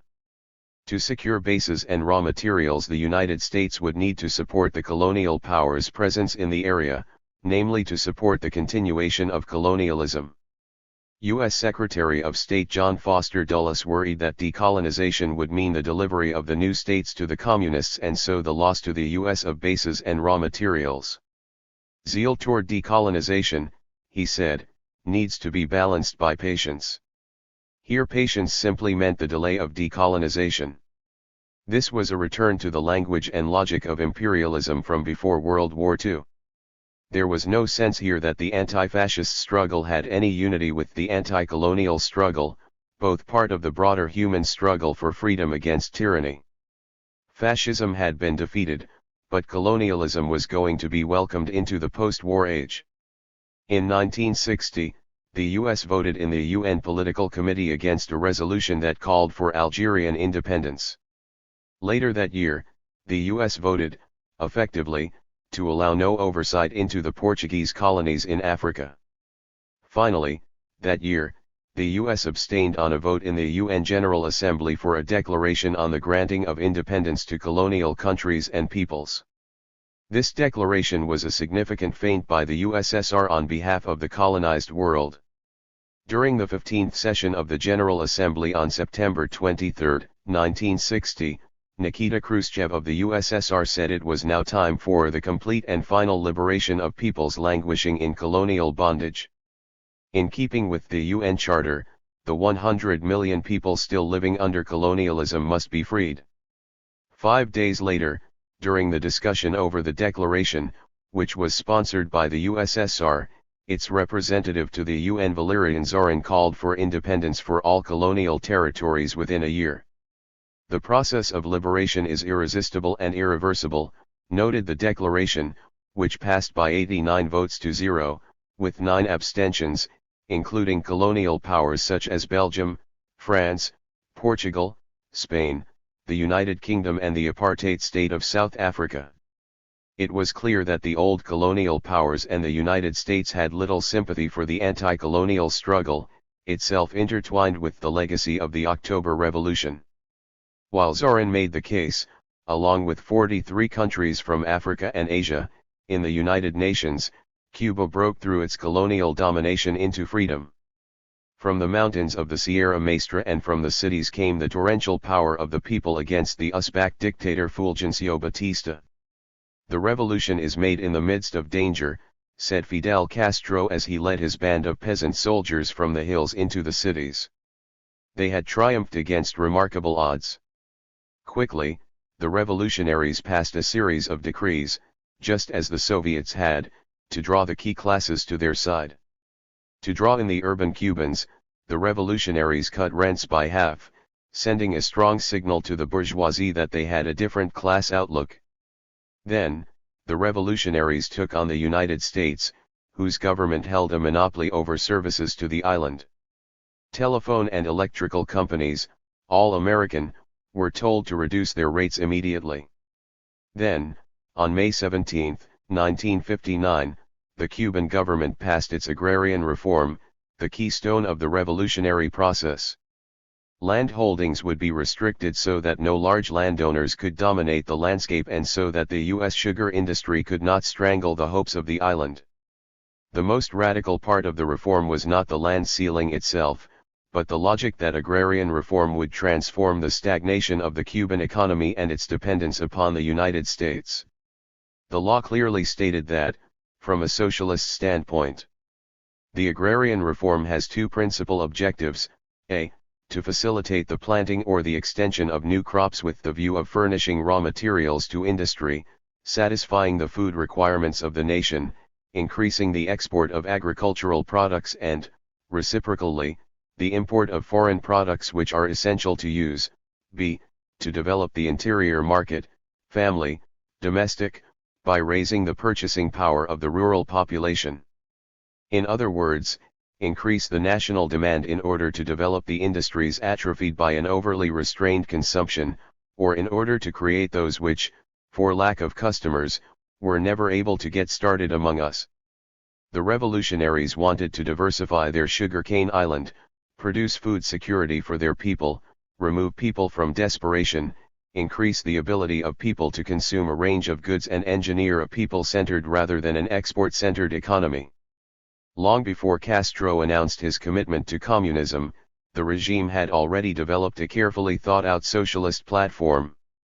The United States of America, having overthrown the radical nationalist government in Guatemala in 1954, was eager to repeat the task in Cuba in 1959. An embargo came swiftly, as did every form of humiliation possible against the Cuban people. The Cuban economy was structured around dependency to Washington, with the sugar bought by the U.S. firms and with the island turned into a playground for American tourists.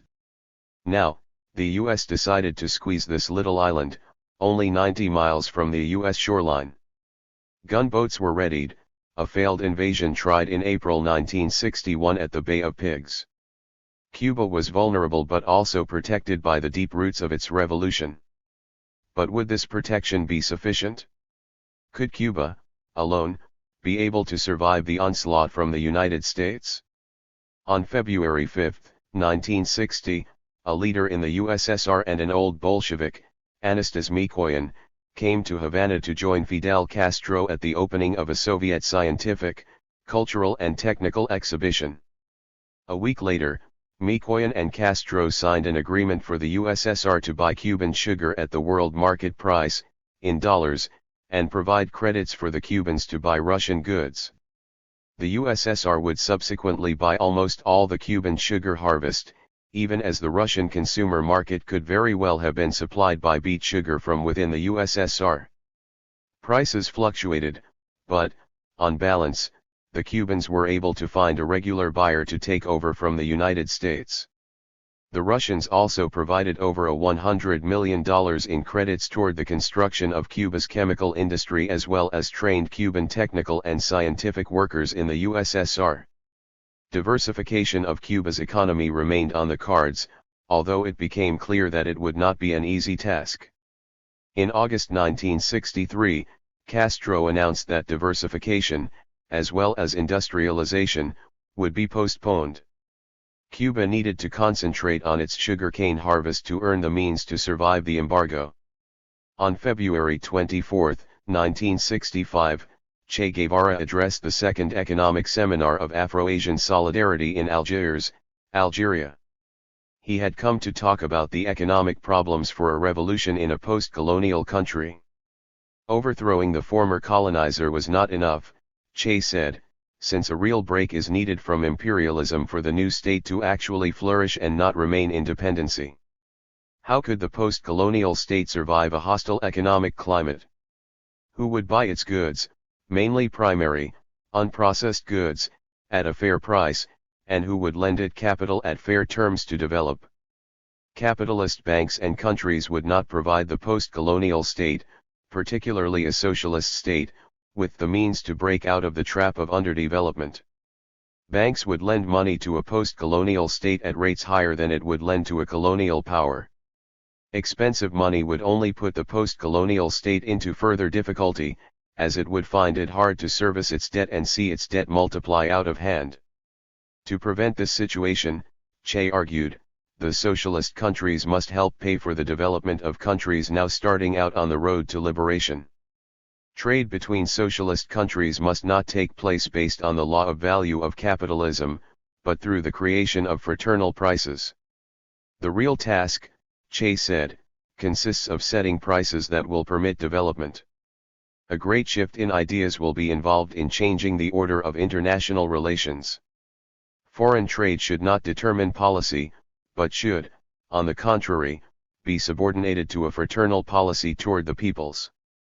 China, in 1960, offered Cuba credit of $60 million without interest and without a timeline for repayment. This was an enviable loan. But the scale was much smaller than the Soviet assistance. By 1964, the USSR had provided Cuba with economic assistance valued at over $600 million, while the Eastern European countries offered several hundred million more in aid and assistance. The USSR had also trained over 3,000 Cubans in agronomy and agricultural mechanization as well as 900 Cubans as engineers and technicians. Che recognized the value of the Soviet fraternal policy both in terms of the training and in the prices offered. Clearly, we could not ask the socialist world to buy this quantity of sugar at this price based on economic motives, he had said in 1961, because really there is no reason in world commerce for this purchase and it was simply a political gesture. Dipanasantara Adit, leader of the Communist Party of Indonesia, speaking at an election meeting in 1955. The party would grow by leaps and bounds in the decade that followed. Polycentric communism. In 1956, Soviet tanks entered Hungary. Debate over this intervention spread across the world's left. The Polish and Hungarian people have written their critique of Stalinism upon the streets and squares, wrote the British Marxist E.P. Thompson. The Soviet intervention came a few months after the 20th Congress of the Communist Party of the USSR, where Nikita Khrushchev had denounced Stalin and blamed all distortions in the USSR on the cult of personality. The attack on Stalin and the USSR's intervention in Hungary damaged its reputation in the Third World, a reputation secured not only because it had built a modern, equitable state out of a peasant society but also because it used its incredible prowess, built at great sacrifice, to defeat fascism. The anti-colonialism of the early Soviets was mirrored by the anti-fascism of the next generation. This was now damaged by the 20th Congress revelations and by the invasion of Hungary. Palmiro Togliatti, the leader of the Italian Communist Party, called for a reconsideration of the centrality of Moscow to the world communist movement. National roads to socialism needed to be developed, Togliatti wrote, as he reiterated an older desire for polycentric communism. This was to be a communism that was not centered around Moscow and Soviet foreign policy. The Soviet intervention in Hungary and the Khrushchev revelations produced in Europe a process that led, gradually, to the Eurocommunism of the Communist Party of Spain's leader Santiago Carrillo, who said, in 1976, "Once Moscow was our Rome, but no more. Now we acknowledge no guiding center, no international discipline." This was a communism that no longer believed in revolution but was quite satisfied with an evolutionary dynamic. The European parties, correct in their desire for the right to develop their own strategies and tactics, nonetheless, threw themselves onto a self-destructive path. Few remained standing after the USSR collapsed in 1991. They campaigned for polycentrism but, in the end, achieved only a return to social democracy. Amongst the Third World Communist parties, a different orientation became clear after 1956.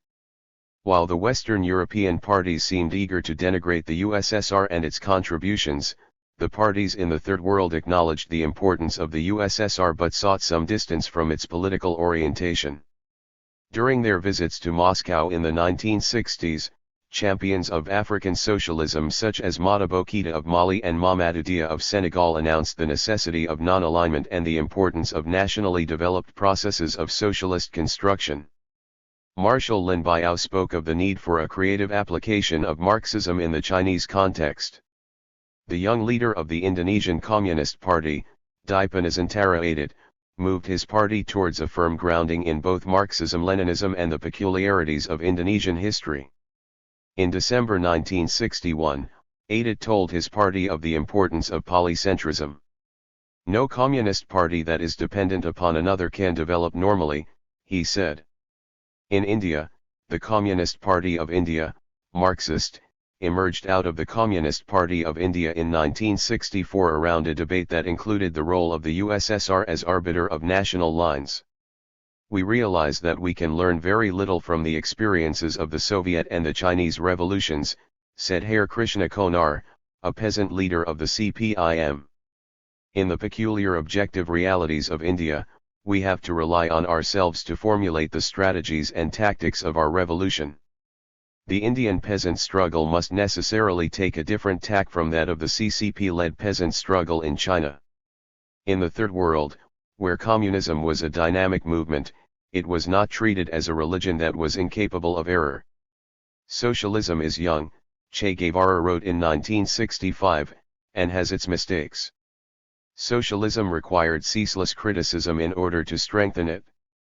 Such an attitude was missing in Cold War Europe and North America, where the cold warriors of capitalism took any self-criticism by the communists for weakness and where the comrades tragically fell back upon defensiveness and the construction of illusions. The hidden hallmark of Western Marxism as a whole, wrote Perry Anderson in 1979, is thus that it is a politics of defeat. This was not the attitude in the Third World, where the Communist Party of the Soviet Union was seen as an ally but not as the hallmark of their revolutionary struggles. They did not link their movements in a theological way to the USSR. After 1956, communism was penalized by the Cold Warriors for the Soviet intervention in Hungary. This played some role in the Third World, but it was not decisive. In India, in 1957 the Communists won an election in Kerala to become the ruling party in that state. In 1959, the Cuban Revolution overthrew a dictatorship and adopted Marxism-Leninism as its general theory. In Vietnam, from 1954, the Communists took charge of the north of the country and valiantly fought to liberate the rest of their country. These were communist victories despite the intervention in Hungary. In reaction to the developments in Hungary, the Communist Party of India's leader Ajoy Ghosh wrote a letter in New Age about these developments. He admitted that the party had been wrong in idealizing the USSR and in not having been attentive to criticisms of the state. There was a violent debate in the Central Committee of the CPI over Hungary in December 1956, which was not easily resolved. The execution of communist leader Imre Nagy in the summer of 1958 only turned more of the Indian communists against the direction being taken in the USSR. What was happening within the USSR? A struggle opened up within the CPI over what should be the attitude of the party towards the USSR, with one section closer to the Soviet viewpoint and another taking a position against it. In April 1957, at a meeting at the CPI's West Bengal Provincial Committee, the Communists decided to disagree with the position that the USSR must be followed blindly. The committee resolved to interpret and apply Marxism-Leninism for their own conditions. That July, CPI leader Z.A. Ahmed said that the USSR is no model now. In October, at a closed meeting of the Bombay Party Committee, the party members strongly criticized the CPSU and the CPI's inability to be critical of the USSR. In June 1958, the West Bengal CPI unit told the party leadership that they disagreed with the party's position of subservience to the USSR. The execution of Nagy and the failure of the CPI to condemn it troubled these communists, as did the CPI's break with Yugoslavia in concert with the USSR. When the CPI split in 1964, the new party that emerged from it, the Communist Party of India, Marxist, respected the October Revolution and the Chinese Revolution, but took its orders from neither. It would develop its own theory, based on, as Lenin had said, the most essential thing in Marxism, the living soul of Marxism, the concrete analysis of concrete conditions. Much the same history propelled the Indonesian Communist Party, PKI, forward from 1951, when it had merely 5,000 members, to 1964, when it had 2 million party members and an additional 15 million members in its mass organizations, half of them in the Indonesian Peasants' Front. The party had deep roots in the heavily populated sections of East and Central Java but had, in the decade after 1951, begun to make gains in the outer islands, such as Sumatra. A viciously anti-communist military was unable to stop the growth of the party. The new leadership from the 1953 Party Central Committee meeting were all in their 30s, with the new Secretary General, Adit, merely 31 years old. These communists were committed to mass struggles and to mass campaigns, to building up the party base in rural Indonesia. The Indonesian Peasants' Front and the Plantation Workers' Union, both PKI mass organizations, fought against forced labor, Romusha, and encouraged land seizures, aksi sepihak. These campaigns became more and more radical. In February 1965, the Plantation Workers' Union occupied land held by the U.S. Rubber Company in North Sumatra. U.S. Rubber and Goodyear tires saw this as a direct threat to their interests in Indonesia. Such audacity would not be tolerated. 3 multinational oil companies, Caltex, Stanvac, and Shell, watched this with alarm. U.S. diplomat George Ball wrote to U.S. National Security Advisor McGeorge Bundy that in the long run events in Indonesia such as these land seizures may be more important than South Vietnam. Ball would know. He oversaw the 1963 coup in South Vietnam against the U.S. ally Ngo Dinh Diem. The West felt it could not stand by as the PKI got more aggressive. By 1965, the PKI had 3 million party members, adding 1 million members in the year. It had emerged as a serious political force in Indonesia, despite the anti-communist military's attempts to squelch its growth. Membership in its mass organizations went up to 18 million.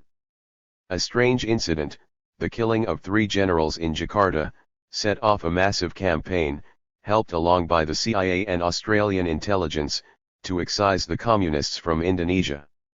Mass murder was the order of the day. The worst killings were in East Java and in Bali. Colonel Sarwo Ethi's forces, for instance, trained militia squads to kill communists. We gave them 2 or 3 days training, Sarwo Ethi told journalist John Hughes, then sent them out to kill the communists. In East Java, one eyewitness recounted, the prisoners were forced to dig a grave, then one by one, they were beaten with bamboo clubs, their throats slit, and they were pushed into the mass grave.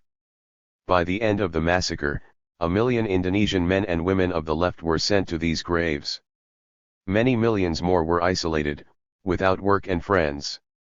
Aidit was arrested by Colonel Yasir Hadibrato, brought to Boyolali, in central Java, and executed. He was 42. There was no way for the world communist movement to protect their Indonesian comrades. The USSR's reaction was tepid. The Chinese called it a heinous and diabolical crime. But neither the USSR nor China could do anything. The United Nations stayed silent. The PKI had decided to take a path that was without the guns. Its cadre could not defend themselves. They were not able to fight the military and the anti-communist gangs. It was a bloodbath. In 1966, national liberation movements came to Havana, Cuba, to inaugurate the Tricontinental. This was to be a platform for those movements that did not put down the gun. Theirs was a reaction to the brutality of the colonial refusal to accept history's verdict, and it was a reaction to the massacre in Indonesia. Che Guevara had already left Cuba for the Congo, where he hoped to focus the rebellions across the African continent. He sent a letter to the Tricontinental that was read by Fidel Castro. In his letter, he noted that armed action against imperialism stretched from Vietnam at one end to Venezuela at the other. In the midst of this, Che wrote, "Is Indonesia, where we cannot assume that the last word has been said, regardless of the annihilation of the Communist Party in that country when the reactionaries took over." There was little mention in Havana of the Soviet Union. It had slowed down its support for national liberation movements, eager for détente and conciliation with the West by the mid-1960s. In 1963, Aidit had chastised the Soviets, saying, "Socialist states are not genuine if they fail to really give assistance to the national liberation struggle." The reason why parties such as the PKI held fast to Stalin was not because they defended the purges or collectivization in the USSR. It was because Stalin in the debate around militancy had come to stand in for revolutionary idealism and for the anti-fascist struggle. Aidit had agreed that the Soviets could have any interpretation of Stalin in terms of domestic policy, criticize him, remove his remains from the mausoleum, rename Stalingrad, but other communist parties had the right to assess his role on the international level. He was a lighthouse, it said in 1961, whose work was still useful to Eastern countries. This was a statement against the conciliation towards imperialism of the Khrushchev era. It was a position shared across many of the communist parties of the Third World. Many communist parties, frustrated with the pace of change and with the brutality of the attacks on them, would take to the gun in this period, from Peru to the Philippines. The massacre in Indonesia hung heavily on the world communist movement. But this move to the gun had its limitations, for many of these parties would mistake the tactics of armed revolution for a strategy of violence. The violence worked most effectively the other way. The communists were massacred in Indonesia, as we have seen, and they were butchered in Iraq and Sudan, in Central Asia and South America. The image of communists being thrown from helicopters off the coast of Chile is far less known than any cliché about the USSR. My volumes of Capital from 1981. Memories of Communism. In 1977, when I was 10, the Left Front won the elections in my native West Bengal. Red flags filled Kolkata, the city where I lived, and demonstrations and processions became an everyday reality. Jyoti Basu, the leader of the CPI-M, became the chief minister. He took to the radio on June 22 and offered this as his vision for the state. The common people of our state face grave problems in meeting the basic needs of life. Problems have accumulated over the years in all spheres: food, clothing, housing, transport, power, education, health, and even with regard to drinking water facilities. The economy of the state is in a moribund condition and the people's suffering knows no bounds. Massive unemployment, closed factories, retrenchments, absence of investment, power shortage, all these problems have assumed frightful proportions. The condition of the countryside beggars description. We shall make serious and sincere efforts to tackle these problems. He said that the police would not stand on the side of the capitalists and nor would the state bureaucracy work against the popular movements. The Left Front government would go immediately towards land reforms and for the registration of landless rural workers. These immensely popular measures earned the left popularity in the state and outside it. 4 years later, in 1981, I bought my first edition of Marx's Capital, the Progress Publishers edition, which sits now in my mother's flat in Kolkata. I read it slowly, trying to find my way through the complexity of Marx's prose. My aunt had been in the communist movement already. I admired her from afar for her commitment and her stance. I read Capital line by line as I read John Reed's 10 Days That Shook the World and Marx's writings on the Paris Commune. These books, alongside what was happening in the countryside of West Bengal, were my windows into the world of communism and to the USSR. I would later find myself at protests and demonstrations, gradually entering the world of the CPI-M, and its mass organizations. My new comrades and I would discuss Indian politics mainly, but also, on occasion, the developments in the world communist movement.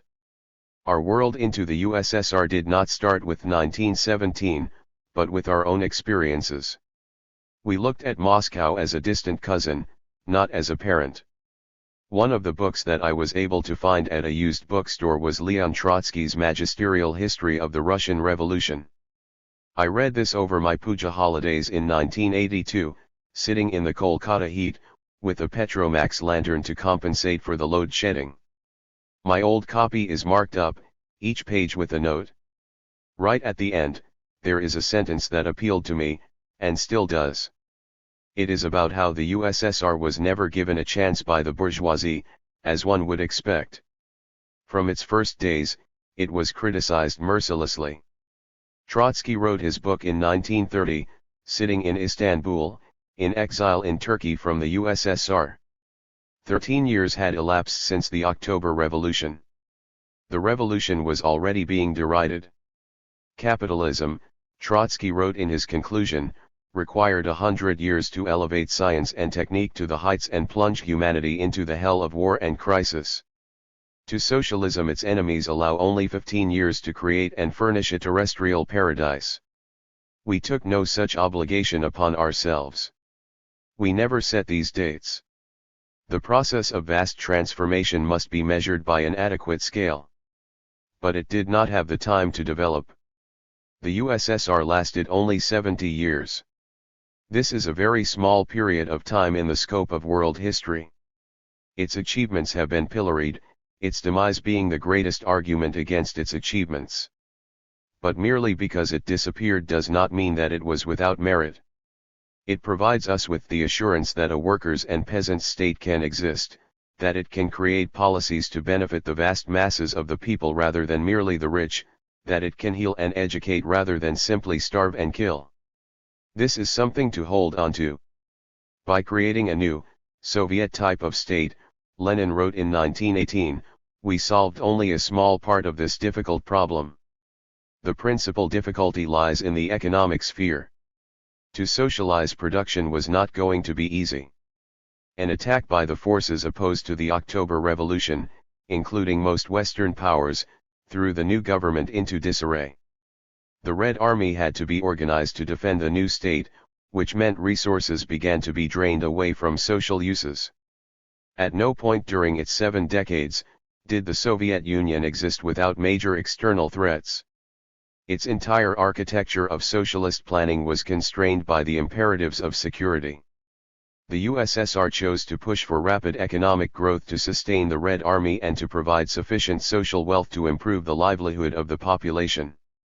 There was consistently a worry that the use of strategies to build industrial capacity in a hurry and to increase rural productivity would lead to far too centralized a state. Communists have become bureaucrats, warned Lenin in 1918 in a letter to Grigory Sokholnikov, one of his closest comrades. If anything will destroy us, it is this. Embattled by the siege, driven by the hurry to build the physical plant and the human capacity of the country, pushed by classes adverse to their experiments, the Soviets moved to weaken democratic institutions. Their choices were few. It is in this lack of choices that some of the major institutional errors crept in for the Soviet Union. The small Bolshevik party, renamed the Communist Party of the Soviet Union, drew in 3 million members by 1933. It was a dynamic party, which enthused popular classes into new activity, including exciting new developments in culture, art, philosophy, technical sciences, and so on. The great advances in the imagination seemed to come from nowhere, but, actually, they came from the spirit of the revolution and from its instrument, the party. When the party began to go against the opposition, it excised the potential richness of Soviet politics and left the party in a weakened position. Party members became apparatchiks in the bureaucracy, denuding the political life of the party for the administrative life of the state. With the Tsar's apparatus in their European exile, it was necessary to staff the bureaucracy with every capable person. Party members had to be dragooned from their role as organizers of the working class and the peasantry into bureaucrats. This partly emptied the party of its life. It did not help that so many vibrant party members, Sokholnikov among them, but so too the linguist Voloshinov, the literary scholar Medvedev, the theater director Meyerhold, the botanist Vavilov, the pianist Gayabova, were killed in the purges. The party suffered greatly from the loss of these talented people, either to state jobs or to the gallows. The advances, despite the setbacks, were quite incredible. Planning as a mechanism drew the admiration of capitalist state managers. It allowed the USSR to better apportion the meager resources toward rapid industrial growth. The physical plant is precisely what built the bulwark of the USSR against fascism. There is no question that Western liberalism was saved by the might of the USSR in World War II. If the USSR had not broken through as a result of war communism, the new economic policy, and Stalin's industrialization policy, then Western Europe would have been broken by decades of fascism. As it happened, Hitler's ambitions died in the factory towns of the USSR, where the steel and mortar emerged to destroy the Wehrmacht. World War II devastated the USSR, which had to go onto a war communism footing to build up its strength. The Western encirclement had begun again as it had right after 1917. There was no respite for the Soviet Union, which had lost over 26 million people in the defense of freedom. Not enough can be said of the great sacrifices of the Soviet people in general. Tragically, the fruit of their sacrifice was seized by liberalism and not by communism. One of the major limitations of the USSR was that it did not enhance the democratic aspirations of the people. In fact, by restriction of democracy, it allowed the West, only formally democratic, to claim the mantle of democracy. Friedrich Engels wrote of the February 1848 uprising, "Our age, the age of democracy, is breaking."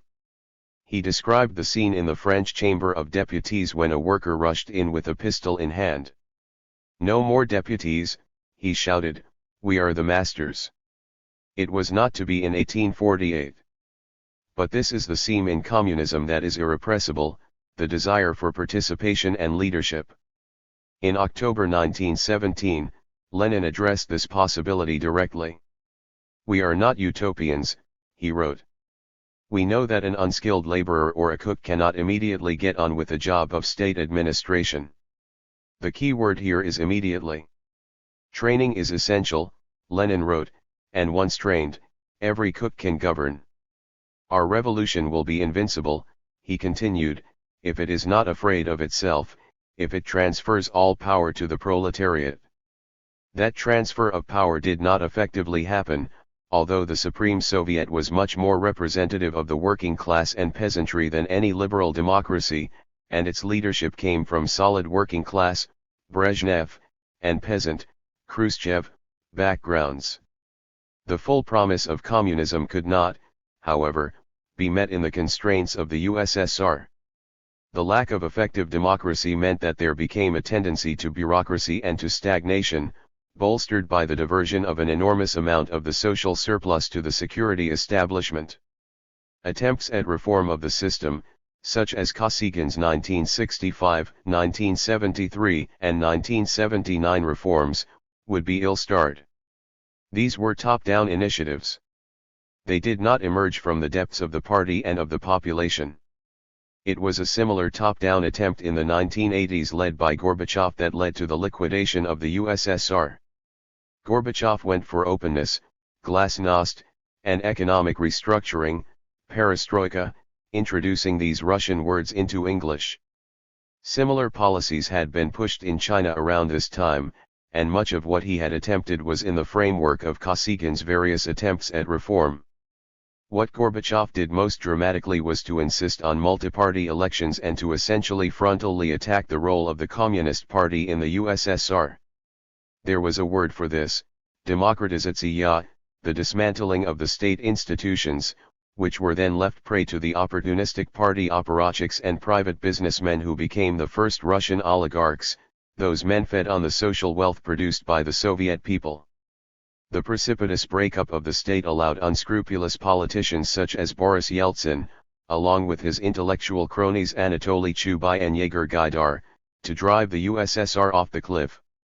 In fact, what is often not raised in this connection is that Yeltsin, with the support of General Pavel Grachev, conducted a coup d'état against the USSR in October 1993. This was the October counter-revolution. The Soviet Union collapsed in 1991. The great social wealth was then turned over to an oligarchy. The social deterioration was rapid.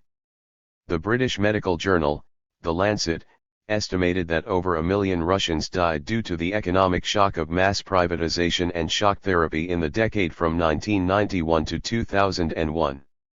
Life expectancy for the Russian male was 65 in the last days of the USSR, but it collapsed to 60 a decade later. Inequality and sorrow returned to the new republics that emerged out of the USSR. No wonder then that polls routinely find that more than half of the Russian citizens dream of a return to the days of the USSR. All of this was clear to us in the CPI-M, and in other Third World communist movements.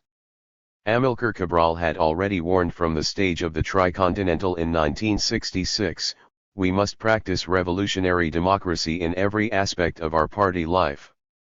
Hide nothing from the masses of our people. Tell no lies. Expose lies whenever they are told. Mask no difficulties, mistakes, failures. Claim no easy victories. In 1990, the CPI-M's Central Committee warned that developments in the USSR would soon catapult into its destruction. The concept of proletarian dictatorship was reduced to the dictatorship of the party, and this at times to the dictatorship of the leading coterie of the party. Democracy within the USSR had suffered. The working class and peasantry had lost their hold on the country. It was going to be delivered to a new class that would not pursue a socialist path. When the USSR collapsed, we, in the orbit of the CPI-M, were not surprised, even as we mourned its loss for the Soviet people and for world politics. The USSR's fall came at the same time as India surrendered to the International Monetary Fund and as India's social and political world was convulsed by political violence along religious lines. On December 6, 1992, fascistic forces in India destroyed a 16th-century mosque. In West Bengal, the Left Front gave a call for people to create a 700-kilometer human chain from the Bay of Bengal to the mountains of the Himalayas. I remember standing at the Hajra crossing in Kolkata, holding hands with other comrades in a line that seemed to stretch outwards to infinity in both directions. There was an electric feeling here of being part of a movement that was against fascism and against capitalism, that was for human freedom at its highest. We were strangers, most of us, but we were linked together to make not just another world, but a socialist world, a world of fellowship and care, of values that had propelled the Bolsheviks to their revolution in 1917. It is a feeling that I carry with me now. The fall of the USSR hit Cuba very hard, since its economy had come to rely upon trade with the Eastern Bloc. The Cuban leadership watched with alarm as the USSR removed its troops from the island and as the USSR backed off from its commitments in Nicaragua and Angola. It seemed that the new government in the USSR, led by Gorbachev, was rolling back Soviet power in anticipation of a surrender to the West. This is precisely how Castro articulated it in 1991. In an interview with the Mexican journal Siempre, Castro offered his assessment of what was happening to the USSR, 70 years after the revolution. It is worthwhile to read the entire answer he gave when asked if the dissolution of the USSR was inevitable. I do not think that those changes were historically inevitable. I cannot think that way. I cannot adopt that fatalistic approach, because I do not think that the return to capitalism and the disappearance of the socialist field was inevitable. I think that subjective factors played an important role in this process. There were all kinds of mistakes, for example, the divorce from the masses. If we were to delve deeply into this subject, we would say that there were large ideological weaknesses because the masses moved away from the ideals of socialism, among which human solidarity is primary. The real values of socialism were being neglected, and the material questions received more attention as time went by. The ideological part of this kind of process was being neglected, while the materialistic part was being stressed. It suddenly appeared as if the objective of socialism, according to the statements, speeches, and documents, had focused only on improving the standard of living of the population every year, a little more cloth fabric, a little more cheese, a little more milk, a little more ham, more material stuff. To me, socialism is a total change in the life of the people and the establishment of new values and a new culture which should be based mainly on solidarity between people, not selfishness and individualism. Socialism is a total change in the life of the people. This is the most important point made not only by Castro but by the Cuban revolutionary experience. It is something that I believe is the most important lesson from the history of socialist experimentation thus far.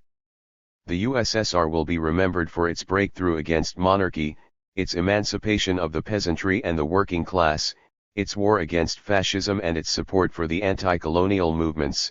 It cannot be reduced entirely to the purges or the failure to produce a wide range of commodities. But it should also be remembered for having failed to deepen our understanding of socialist democracy and of a socialist culture. These are the challenges before us. We have to develop new ideas to deepen the meaning of socialism, a living tradition, not a dead past. Today, in many parts of the world, despite the collapse of the USSR, the red flag remains aloft in our movements. Who carries this red flag? Brave women and men who believe in a cause that is greater than their own self-interest, who believe that whatever the errors made over the course of the past century, the dream of socialism remains alive and well. These brave women and men look up at the sky and see the red star over their world.